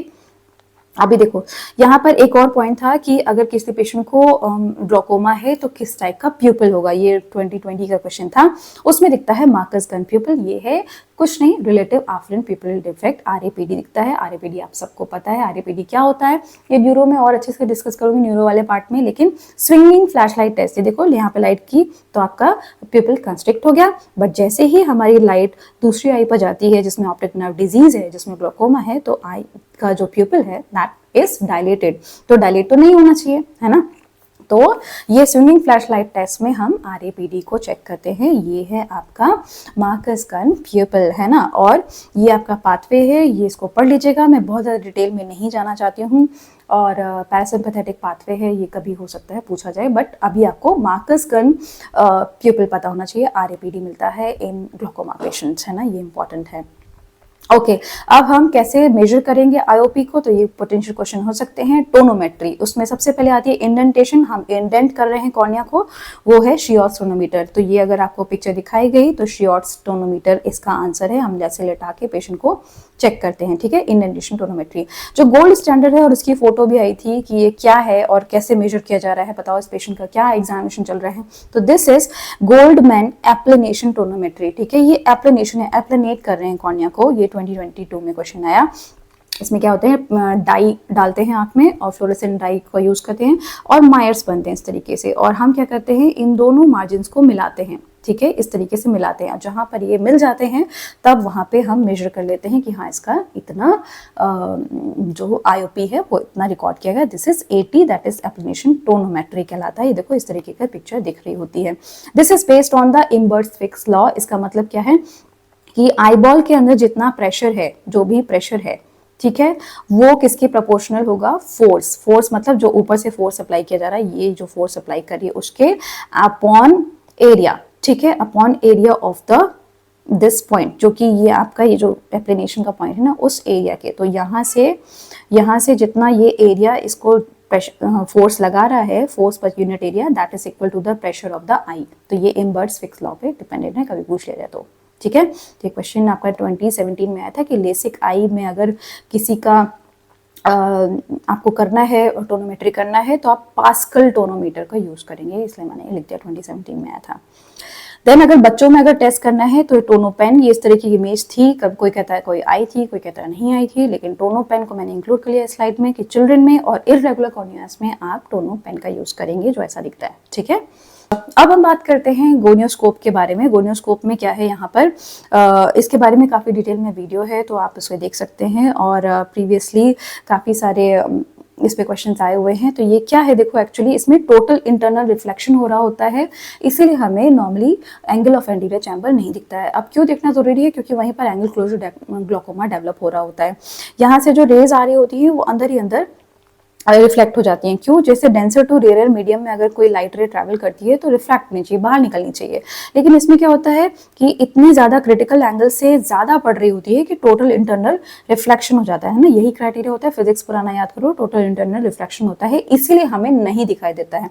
एंगल है 46, तो 46 से ज़्यादा अगर पड़ रहा होता है तो ये अंदर मुड़ जाती है, इसलिए हमें नॉर्मली नहीं दिखता है। तो हमें क्या करना है, ऐसा मीडियम लगा देना है आई बॉल के ऊपर, कॉर्निया के ऊपर, जिसका मीडियम ऐसा हो कि लाइट रेज बाहर निकले। और ये है हमारा गोनियोस्कोप, मिरर है ना, लेंस या मिरर। ये देखो इस तरीके से ये हमने रखा हुआ है, यहाँ पर हमने ये लेंस रखा तो इसका मीडियम चेंज हो गया, लाइट रेज यहाँ से आई, बाहर निकली और हमारी आईज में जाती है। तो ये है डायरेक्ट गोनियोस्कोप, जस्ट रखा और हमें दिखने लग जाता है, इस तरह का दिखता है। इनके नाम पूछे गए थे कि इनमें से कौन सा डायरेक्ट गोनियोस्कोप है, तो कोपेज ऐसा दिखता है। और ये देखो ये इंट्रा ऑपरेटिव केसेस में बहुत ज़रूरी है, स्पेशली जब हम बच्चों का ऑपरेशन कर रहे होते हैं ना, तो हमें एंगल ऑफ एंटीरियर चैम्बर को जब खोलना होता है, जिसको गोनियोटॉमी बोलते हैं, वहाँ पे जो मेम्ब्रेन बनी होती है, बार्टन्स मेम्ब्रेन कहलाती है, जिसकी वजह से कंजेनिटल ग्लोकोमा डेवलप होता है, तो उसमें बहुत इंपॉर्टेंट है डायरेक्ट लेंस को यूज़ करते हैं। ठीक है, तो ये है कोपेज लेंस होता है, हॉस्किन बार्कन्स एंड शॉन चेकअप, और एक नाम है रिचर्डसन भी, अगर याद रहे तो। ऐसे ही है आपका इनडायरेक्ट गोनियोस्कोप। इसमें क्या होता है, पहले जो रेज आती है वो यहाँ पर ये मिरर रखा हुआ है, इसमें क्या होता है कि यहाँ पर ये रेज आती है वो पहले मिरर से टकराती हैं and then it goes into our eye. ठीक है, तो ये इनडायरेक्टली हमारे आई में पहुंच रही होती हैं, इसलिए इसको कहते हैं इनडायरेक्ट गोनियोस्कोप। इसमें सबसे कॉमन है गोल्डमैन मिरर। इसके बारे में क्वेश्चन था कि इनडायरेक्ट के कौन कौन से होते हैं, तो ये रहा है आपके गोल्डमैन, पॉशनर, एक सस्मिन, 4 मिरर भी होता है, देखो 4 मिरर है, इसमें 4 मिरर है ना, और एक होता है जाइस का भी होता है। ठीक है, तो इसमें इस तरीके से आराम से आप देख सकते हो। अब ये है गोल्डमैन 3 मिरर, इसमें 3 मिरर होते हैं, और आप इसकी एक जो मिरर है गोल्डमैन से आप देख सकते हैं गोनियोस्कोप में कि कैसा एंगल है, उस एंगल के स्ट्रक्चर कैसे दिखते हैं। मैंने कहा ना पूरा वीडियो इसके ऊपर बहुत डिटेल में यहाँ पर नहीं पढ़ना है। इसमें कैसे देखेंगे, आपका ये मिरर रहा, इसमें कैसे दिखेगा, ये देखो ऐसा दिखता है, ये दिख रहा है आपका आइरिस। ठीक है, आइरिस है, फिर सिलियरी बॉडी बैंड दिख रहा है, देन आपका क्या दिखेगा, ट्रैबिकुलर मेशवर्क दिख रहा है, ये देखो पिगमेंट से सॉरी स्लेरल स्पर दिख रहा है, ये यहाँ पे व्हाइटिश लाइन जो है स्लेरल स्पर, वो क्या होती है आपका थोड़ा सा स्लेरा जो होता है वो प्रोट्रूड कर रहा होता है, अगर इसमें होगा ये देखो यहाँ पर ये स्लेरा ऐसे आगे की तरफ आ रहा है, दिस पार्ट, इसको ये व्हाइटिश कलर का दिख रहा होता है, तो ciliary body band, then spur, then trabecular meshwork, ये पूरा विजिबल है, और शॉल बेस लाइन जहाँ पर आपका डेस्मिट मेम्ब्रेन जहाँ पर खत्म हो रही है, तो ये इस तरीके से स्ट्रक्चर विजिबल होते हैं। तो आई कैन सी ट्रैबिकुलर या द, या इसका निमोनिक है, I can see the shawl base line, ऐसे बढ़ते क्रम में। ये कोई शायद नहीं पूछेगा आपसे, बट फिर भी एक बताना है तो बता दिया मैंने ना कि गोनियोस्कोप से क्या देखें, angle of anterior chamber. Next slide है आपकी वेरी इंपॉर्टेंट, कंजेनिटल ग्लोकोमा पे ऐसे पिक्चर आती है, एक आई बॉल उसकी काफी बड़ी सी दिखेगी, मेगालोकॉर्निया जैसे बड़ा सा कॉर्निया भी दिख रहा होता है, और ये है आपका व्यूपथेल्मस यानी ऑक्स आइड जो पेशेंट होता है, and that is due to congenital glaucoma. इसका प्रेशर बढ़ गया है, इसका ट्रायड होगा, ब्लेफरोस्पाज्म, आई को ओपन करने में दिक्कत होगी, फोटोफोबिया, लाइट में इसको प्रॉब्लम है, एपिफोरा मींस वाटरिंग, तो ऐसे ट्रायड बनता हुआ दिखेगा, और आपको पिक्चर दिखाई जा सकती है, बहुत बार आ चुका है क्वेश्चन। और इसके साथ ही कभी बोला गया है कि इसकी आई बॉल की साइज बढ़ गई है, तो ये है आपका कंजेनिटल ग्लोकोमा। ओके, अब इसमें इसका ट्रीटमेंट है ट्रैबिकुलेक्टमी विद ट्रैबिकुलोटॉमी, दोनों चीजें करते हैं। अभी बताती हूँ ट्रैबिकुलेक्टमी क्या होती है। ट्रैबिकुलोटॉमी तो मैंने बताया ना, जैसे कि गोनियोस्कोप से लेके आप इसमें से ट्रैबिकुलोटॉमी करते हैं और गोनियोटॉमी करते हैं, और ट्रैबिकुलेक्टमी में आपका अलग से एक इंस्ट्रूमेंट होता है जिसके थ्रू हम पास करते हैं और ट्रैबिकुलर मेशवर्क में ओपनिंग बनाते हैं। ठीक है, अभी बस ट्रैबिकुलेक्टमी प्लस ट्रैबिकुलोटॉमी याद कर लो, है ना, ये 2-3 बार पूछा गया है। इसमें जो इंपॉर्टेंट है वो ये है कि क्योंकि स्ट्रेचिंग हो जाती है कॉर्निया की, इसलिए डेवलप होते हैं हॉरिजेंटल स्ट्राई, यानी ऐसे देखो ये ऐसे होते हैं, दीज आर हैप स्ट्राई। ठीक है, हैप स्ट्राई डेवलप होते हैं। इसी का उल्टा वॉक स्ट्राई होते हैं, वॉक स्ट्राई बनते हैं कैराटोकोनस में, जिसमें वर्टिकल ऐसे बन रहे होते हैं। ठीक है, वो आप कॉर्निया वाले पार्ट में पढ़ोगे, आपको याद है, फिर भी याद दिला रही हूँ। ओके, व्यूपथेल्मस, कंजेनिटल ग्लोकोमा की ये स्लाइड है, बहुत इंपॉर्टेंट है। ये तीनों पॉइंट्स कभी भी आए तो कंजेनिटल कैटरेक्ट मार्क नहीं करेंगे, आपको कंजेनिटल ग्लोकोमा मार्क करना है। ओके, अब ये देखो यहाँ पे मैंने बॉक्स ट्राई, ये देखो ऐसे बनी हुई है, ये सब वर्टिकल है ना, ये वेजाइनल डिलीवरी जो वर्टिकल डिलीवरी होती है उसमें खींचते हैं ना कॉर्निया को, तो ऐसे वर्टिकल बन जाता है, ये बना है हैप स्ट्राई, हॉरिजॉन्टल होते हैं। हाँ, अब इसमें आपका है एंगल क्लोजर ग्लोकोमा का पेशेंट अगर होता है तो उसमें 3 तरीके के ट्रायड मिल रहे होते हैं। उसमें क्या मिलेगा ट्रायड में, देखो इस ट्रायड का नाम है वॉक्स ट्रायड, क्योंकि वॉक्स ट्राई पढ़ा है इसलिए वॉक्स ट्रायड यहीं पढ़ा दे रही हूँ। एंगल क्लोजर ग्लोकोमा में ग्लोकोमा फ्लैकिन दिखता है, जो कि आपका जो लेंस है ना वहाँ पे इश्केमिक डिपॉजिट है, इश्केमिक चेंजेस हो जाते हैं। क्यों? जब अटैक पड़ता है एंगल क्लोजर ग्लोकोमा का, जब प्रेशर हाई हो जाता है ना, तो यहाँ पे इश्केमिक चेंजेस आ जाते हैं। This is glaukomflecken. Iris की एट्रोफी हो जाती है, ठीक है, अटैक पड़ने के बाद आइरिस की एट्रोफी हो जाती है, और प्यूपिल जो होता है वर्टिकली मिड डायलेटेड रहता है। अब ये थर्ड पॉइंट पार्सन में चेंज किया गया, वो है पिगमेंट डिस्पर्शन हो जाता है एंडोथेलियम पे, पिगमेंट डिस्पर्स दिखते हैं एंडोथेलियम पे। तो इन तीनों का ट्रायड अगर कहीं आपको मिले तो this is angle closure glaucoma. उन्होंने पूछा था वॉक्स ट्रायड किस में मिलता है, तो एंगल क्लोजर ग्लोकोमा मिलता है। अब इसके बाद हम ग्लोकोमा ड्रग्स को पहले पढ़ रहे हैं। ओके, तो ग्लोकोमा ड्रग्स में क्या इंपॉर्टेंट है, हम यहाँ पे जाते हैं। देखो ये है एंगल क्लोजर के बारे में, ठीक है, पहले मैं इसके बारे में बता देती हूँ। ग्लोकोमा ड्रग्स का बहुत इंपॉर्टेंट ये स्लाइड है ना। ग्लोकोमा ड्रग्स क्या है कि कैसे काम करेंगी, अगर हम पहले एक्वस सिक्रेशन को बंद कर दें या फिर हम एक्वस आउटफ्लो को बढ़ा दें, ठीक है। तो एक्वस सिक्रेशन को बंद करने के लिए हमारे पास है बीटा ब्लॉकर्स। बीटा ब्लॉकर्स मतलब हमारे पास है टीमोलॉल, नॉन सिलेक्टिव है, ये पूरा का पूरा सिक्रेशन को कम करेगी। लेकिन ये सिक्रेशन कम करेगी के साथ ही कॉन्स्ट्रिक्शन कॉज करेगी, ब्रोंकोस्पाज्म कॉज करेगी। तो अस्थमा के पेशेंट्स में नहीं देना है, ये क्वेश्चन आ चुका है ना।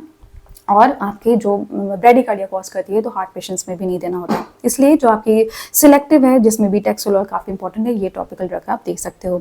अल्फा 2 एगोनिस्ट जो होती हैं जिसमें निडीन करके आ रहा होता है, ये आपको एक्वस सिक्रेशन कम करने में मदद करेगी, लेकिन इससे सीएनएस डिप्रेशन होता है, तो बच्चों में नहीं देनी है। कार्बोनिक एनहाइड्रेस इनहिबिटर ये बनने ही नहीं देगी एक्वस को। इसमें जोलामाइड ऐसे लिखा हुआ रहता है। एसिटाजोलामाइड आप सबको पता है एक सल्फर ड्रग है, ये ओरली दी जा सकती है और इससे तुरंत ही प्रेशर डाउन आ जाता है एसिटाजोलामाइड। बट इसका साइड इफेक्ट क्या है, एक तो सल्फर ड्रग है, एलर्जिक रिएक्शन हो सकती है। दूसरा इसका ये पॉइंट है कि ये रेनल स्टोन्स भी कॉज कर सकती है एसिटाजोलामाइड। और सबसे ज़्यादा इंपॉर्टेंट क्या है कि पैरास्थीसिया ऑफ हैंड्स एंड फीट, इसमें टिंगलिंग सेंसेशन डेवलप हो जाते हैं पेशेंट को, तो थोड़ा सा पेशेंट को बताना पड़ता है ना। अब इसमें क्या होता है कि एक तो आपने ये सीख लिया एक्वस सिक्रेशन कम करने का, दूसरा है आउटफ्लो को बढ़ा दीजिए, एक्वस आउटफ्लो। तो हमें पता है कि दो तरीके के आउटफ्लो होते हैं, ट्रैबेकुलर और यूवियोस्लेरल। तो पहले यूवियोस्लेरल के बारे में पढ़ लेते हैं।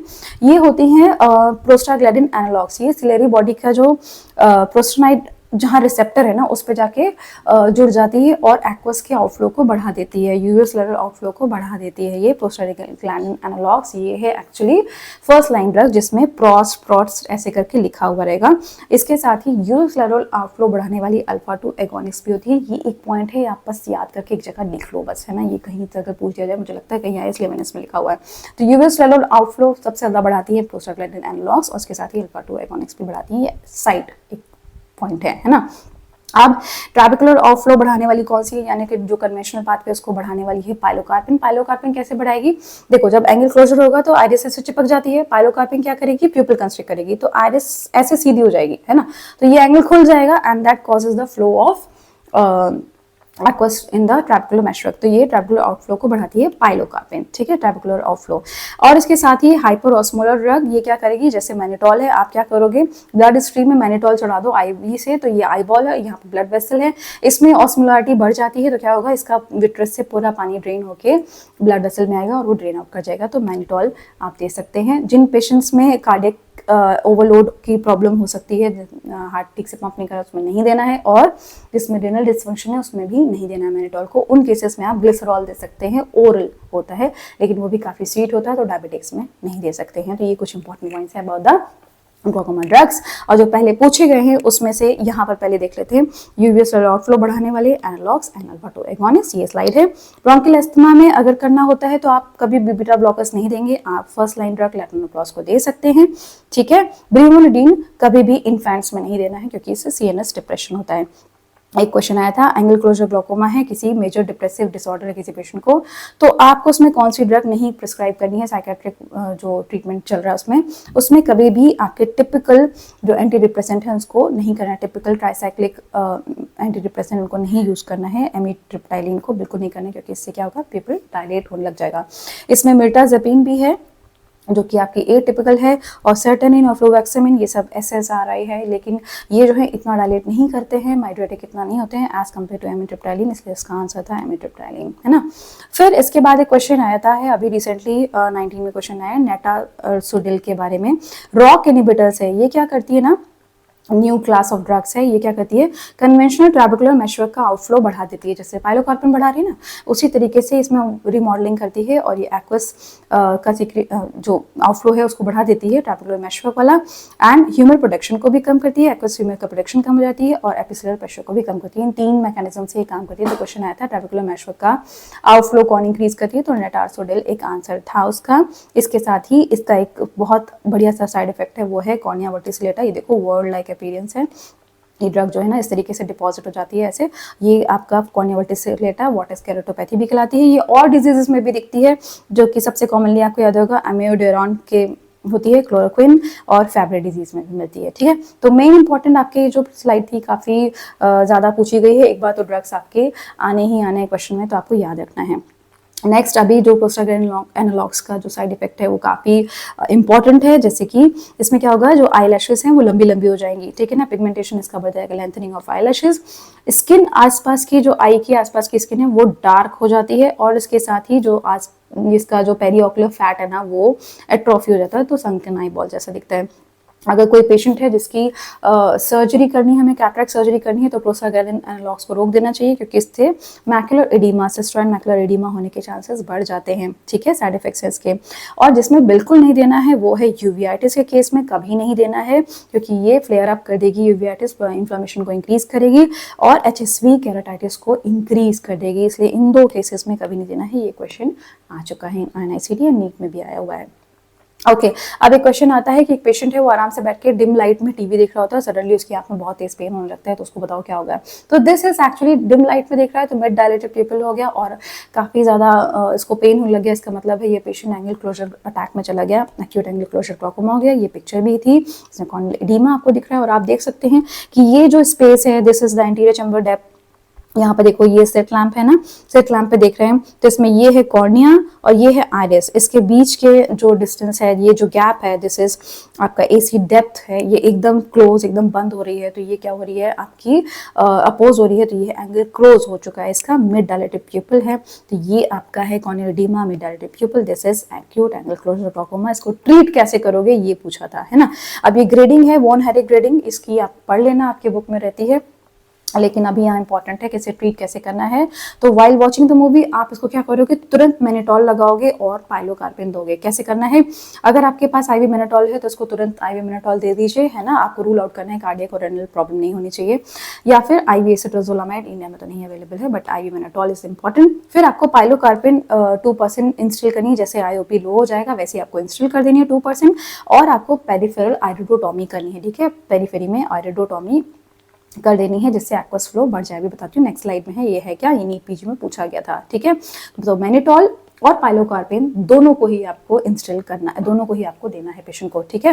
एट्रोपिन बिल्कुल नहीं देना, क्योंकि ये क्वेश्चन भी था कि एट्रोपिन दोगे तो और डायलेट हो जाएगी पिupil और अटक जाएगा, पिupil डायलेट होकर ट्रैबेकुलर मेशवर्क को ब्लॉक कर देगी, इसीलिए आपका कभी भी नहीं देना है, किसी भी ग्लोकोमा के पेशेंट में एट्रोपिन नहीं देना है, एक्सेप्ट फॉर वन। आगे बताती हूँ किसमें नहीं, आप इसमें किसमें कॉन्ट्राइंडिकेटेड नहीं है ना, ये क्वेश्चन भी रिपीटेड है, ओके।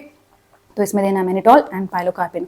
तो क्या था, हमने देखा कि इस तरीके से फ्लो होता है, जब एंगल क्लोजर हो जाता है तो पूरा चिपक गया जाके, है ना, आइरिस ऊपर चली गई, ट्रैबेकुलर मेशवर्क से फ्लो बंद हो गया, पाइलोकार्पिन आई और उसने आइरिस को पकड़ के सीधा कर दिया, तो यहाँ से एक्वस फ्लो बढ़ गया, ठीक है। ये है आपका पाइलोकार्पिन का काम। और आपने पेरिफेरल आयरिडोटॉमी कर दिया, इसे छेद कर दिया, ये देखो याग लेजर से ही करते हैं, एनडी याग लेजर से करते हैं, तो यहाँ से फ्लो निकल के चल जाएगा directly in the trabecular meshwork, ठीक है, ये है आपका काम।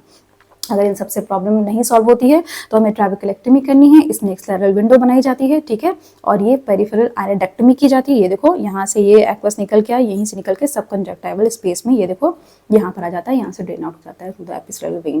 तो ये आपका दिया हुआ है अबाउट द ट्रैबेकुलेक्टमी स्लाइड, जब कुछ भी काम ना करे तो ये करना है ना।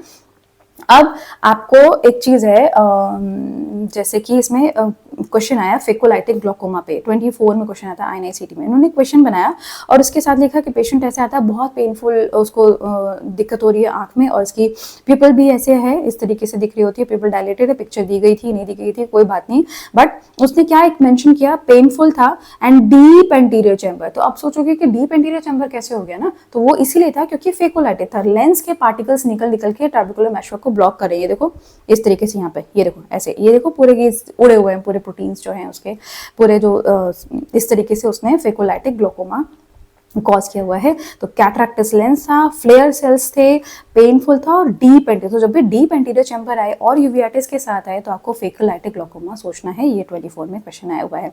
तो देखो यहाँ पर ये दोनों क्वेश्चन को एक साथ रखा है मैंने। 25 में क्वेश्चन आता है sudden onset of eye pain, headache, blurred vision and coloured halos, glaucoma की तरफ चला गया। Big dilated fixed pupil with hazy cornea और प्रेशर था 60। तो बताओ इसको क्या है? तो ये है acute primary angle closure glaucoma. फिर क्वेश्चन जो मैंने बताया पेनफुल रेड राइट आई, इसका आईओपी बढ़ा हुआ है 50 और इसके साथ डीप एंटीरियर चैम्बर है, फ्लेयर सेल्स है एंड कैटरेक्टस लेंस है, ये सब मिलके बन जाता है फेकोलाइटिक ग्लूकोमा। तो ये थोड़ा सा पता रखना ही है क्या। और ये जो ऑप्शंस हैं इनको हम आगे देख लेते हैं। ये है फेकोमॉर्फिक, जब बिल्कुल टेंस इंट्यूमिसेंट एकदम फ्लूइड भरा हुआ है ऐसे कैटरैक्ट होता है ना, तो इसमें एंटीरियर चैम्बर जो होता है वो शैलो हो जाता है। तो जब भी शैलो लिखा होगा तो कैटरेक्टस लेंस है, तो फेकोमॉर्फिक है, उसका मॉर्फोलॉजी चेंज होगी। दिस इज फेकोमॉर्फिक ग्लूकोमा, उसकी वजह से डेवलप होता है एंगल क्लोजर, है ना। अब इसके बाद है एक सूडो एक्सफोलिएशन ग्लूकोमा, जो मैंने बताया कि टारगेट साइन दिखता है, मैंने बताया था ना व्हाइट फ्लेकी मटेरियल से डिपॉजिट हो रहा होता है, ये जाके आपके ट्रेबिकुलर मेशवर्क में भी डिपॉजिट हो जाता है। यहाँ पर दिखता है ऐसे एम्पायरोजीनाइन की तरह गोनियोस्कोपी में दिख रहा होता है। तो ये आपका सूडो एक्सफोलिएशन ग्लूकोमा कॉज करता है, सूडो एक्सफोलिएशन सिंड्रोम, है ना, वहीं जाके डैंड्रफ ट्रेबिकुलर मेशवर्क में डिपॉजिट हो जाता है। फिर क्वेश्चन आया था एनआईसीटी में कि ये क्या डिपिक्ट करता है, क्रूकेनबर्ग स्पिंडल क्या है। तो क्रूकेनबर्ग स्पिंडल, ये देखो यहाँ पर पिगमेंट होता है ना, जो पिगमेंट रिलीज होता है, पिगमेंट डिस्पर्शन सिंड्रोम होता है, ठीक है, पिगमेंट्री ग्लूकोमा होता है। इसमें जो आइरिस के पोस्टीरियर जो पिगमेंट्स होते हैं ना वो रब करते रहते हैं लेंस के अगेंस्ट और ट्रेबिकुलर मेशवर्क पे जाके डिपॉजिट हो जाते हैं और आपके कभी कभी कॉर्नियल एंडोथेलियम पे भी डिपॉजिट दिखते हैं इस तरीके से, देखो वर्टिकल इस तरीके से। ये है आपका क्रूकेनबर्ग स्पिंडल और ये मिलता है पिगमेंट्री ग्लूकोमा में, ठीक है, INI 25 में पूछा गया। देन आपका एक था, बहुत पहले भी क्वेश्चन आता था, अभी हो सकता है रिपीट ना हो जाए कहीं, नियोवैस्कुलर ग्लूकोमा यानी कि 100 डे ग्लूकोमा क्या होता है। ये देखो, ये आपको आइरिस ऐसे दिख रही है और यहाँ पे कई सारे ब्लड वेसल्स दिख रहे हैं। दिस इज न्यू वेसल्स, यानी न्यू वेसल्स हैं, ये देखो ऐसे दिख रही होती है। ये क्यों बन रही होती है? जब भी कोई रेटिना में इश्केमिक कंडीशन है ना, इश्केमिक रेटिना हो जाता है, तब क्या होता है, एंड जो VEGF है यानी कि वेस्कुलर एंडोथेलियल ग्रोथ फैक्टर है, वो रिलीज करता है ना, हाइपोक्सिक रेटिना जो रेटिना होता है वो क्या करेगा, VEGF प्रोड्यूस करेगा, उससे न्यू वेसल्स बनने लग जाते हैं। तो ये न्यू वेसल्स होते हैं और ये आपके एंगल ऑफ एंटीरियर चैम्बर में भी बन रहे होते हैं। तो उससे क्या होगा, कॉन्ट्रैक्शन शुरू हो जाता है, न्यू वेसल्स भी वो कॉन्ट्रैक्ट करती है, प्रोलिफरेट करती है, कॉन्ट्रैक्ट करती है और वो कॉज करती है नियोवैस्कुलर ग्लूकोमा। इस पूरे जो डेवलप होने से, हाइपोक्सिया डेवलप होने से लेकर के न्यू वेसल्स डेवलप होने में टाइम लगता है, ग्लूकोमा डेवलप होने में टाइम लगता है अप्रॉक्सीमेटली 100 डे, इसलिए इसको कहते हैं 100 डे ग्लूकोमा, है ना। ये किन कंडीशन में मिलता है? रेटिना कंडीशन है CRVO, है ना, सेंट्रल रेटिनल वेल ऑक्लूजन, और जो भी इश्केमिक डिजीज होगी जैसे कि डायबिटिक रेटिनोपैथी है, इसमें मिलेगा। और CRAO मैंने यहाँ पे इसलिए पिक्चर लगाई कि इन दोनों का डिफ्रेंशिएशन फीचर आपको पता रहे, रेटिना में आगे मैं डिस्कस करूंगी।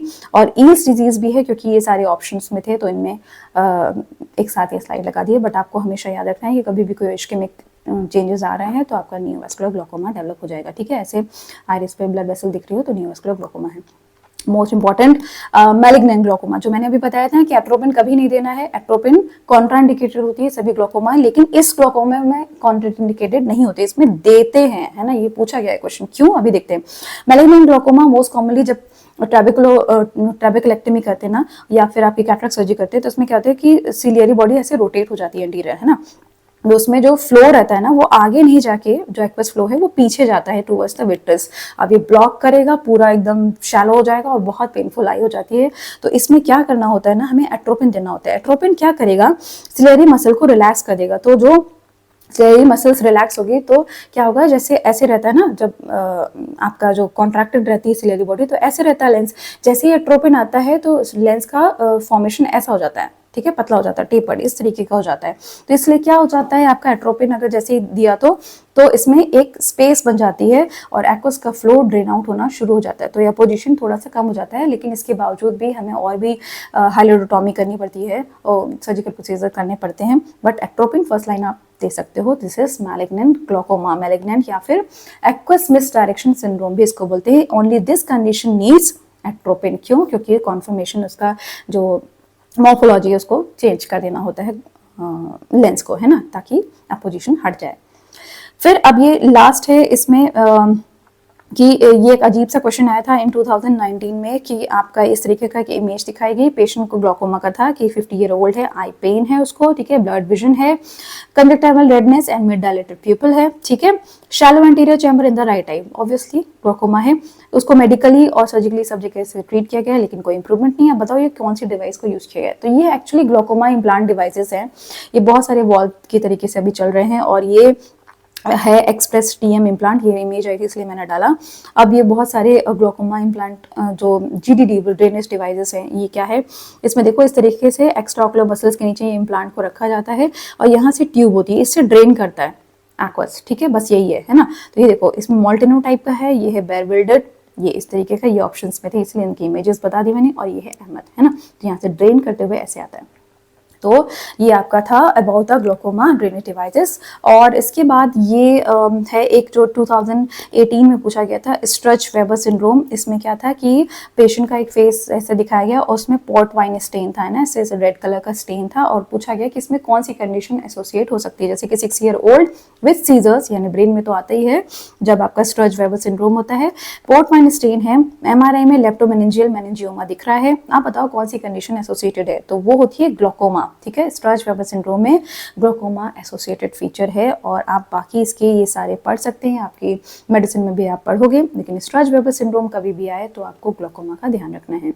So this is about the module 1। और अब आप मॉड्यूल 2 और मॉड्यूल 3 को भी अगर एक्सेस करना चाहते हैं तो आपको जो स्क्रीन पे जो डायरेक्शंस दिए गए हैं उसके अकॉर्डिंग फॉलो करते जाना है, और आप देख सकते हैं यूट्यूब पे इन मॉड्यूल्स को भी। और अगर आपको और कुछ भी चेंजेस या कुछ आप सजेस्ट करना चाहें तो आप मुझे सजेस्ट कर सकते हैं। ये this is free of cost. अभी ये जो 2 और 3 है उसके लिए आपको कुछ नॉमिनल से कॉस्ट पे करना है। बहुत आसानी से आप यूट्यूब पे पेमेंट कर सकते हैं और आप इसे देख सकते हैं मेरे चैनल पर ही। ये आप ध्यान रखिएगा कि इसका पेमेंट कैसे करना है और उसके क्राइटेरिया क्या हैं। अगर कोई कन्फ्यूजन हो रहा हो तो आप मुझे टेलीग्राम या फिर इंस्टाग्राम पे पूछ सकते हैं या कमेंट्स में भी पूछ सकते हैं।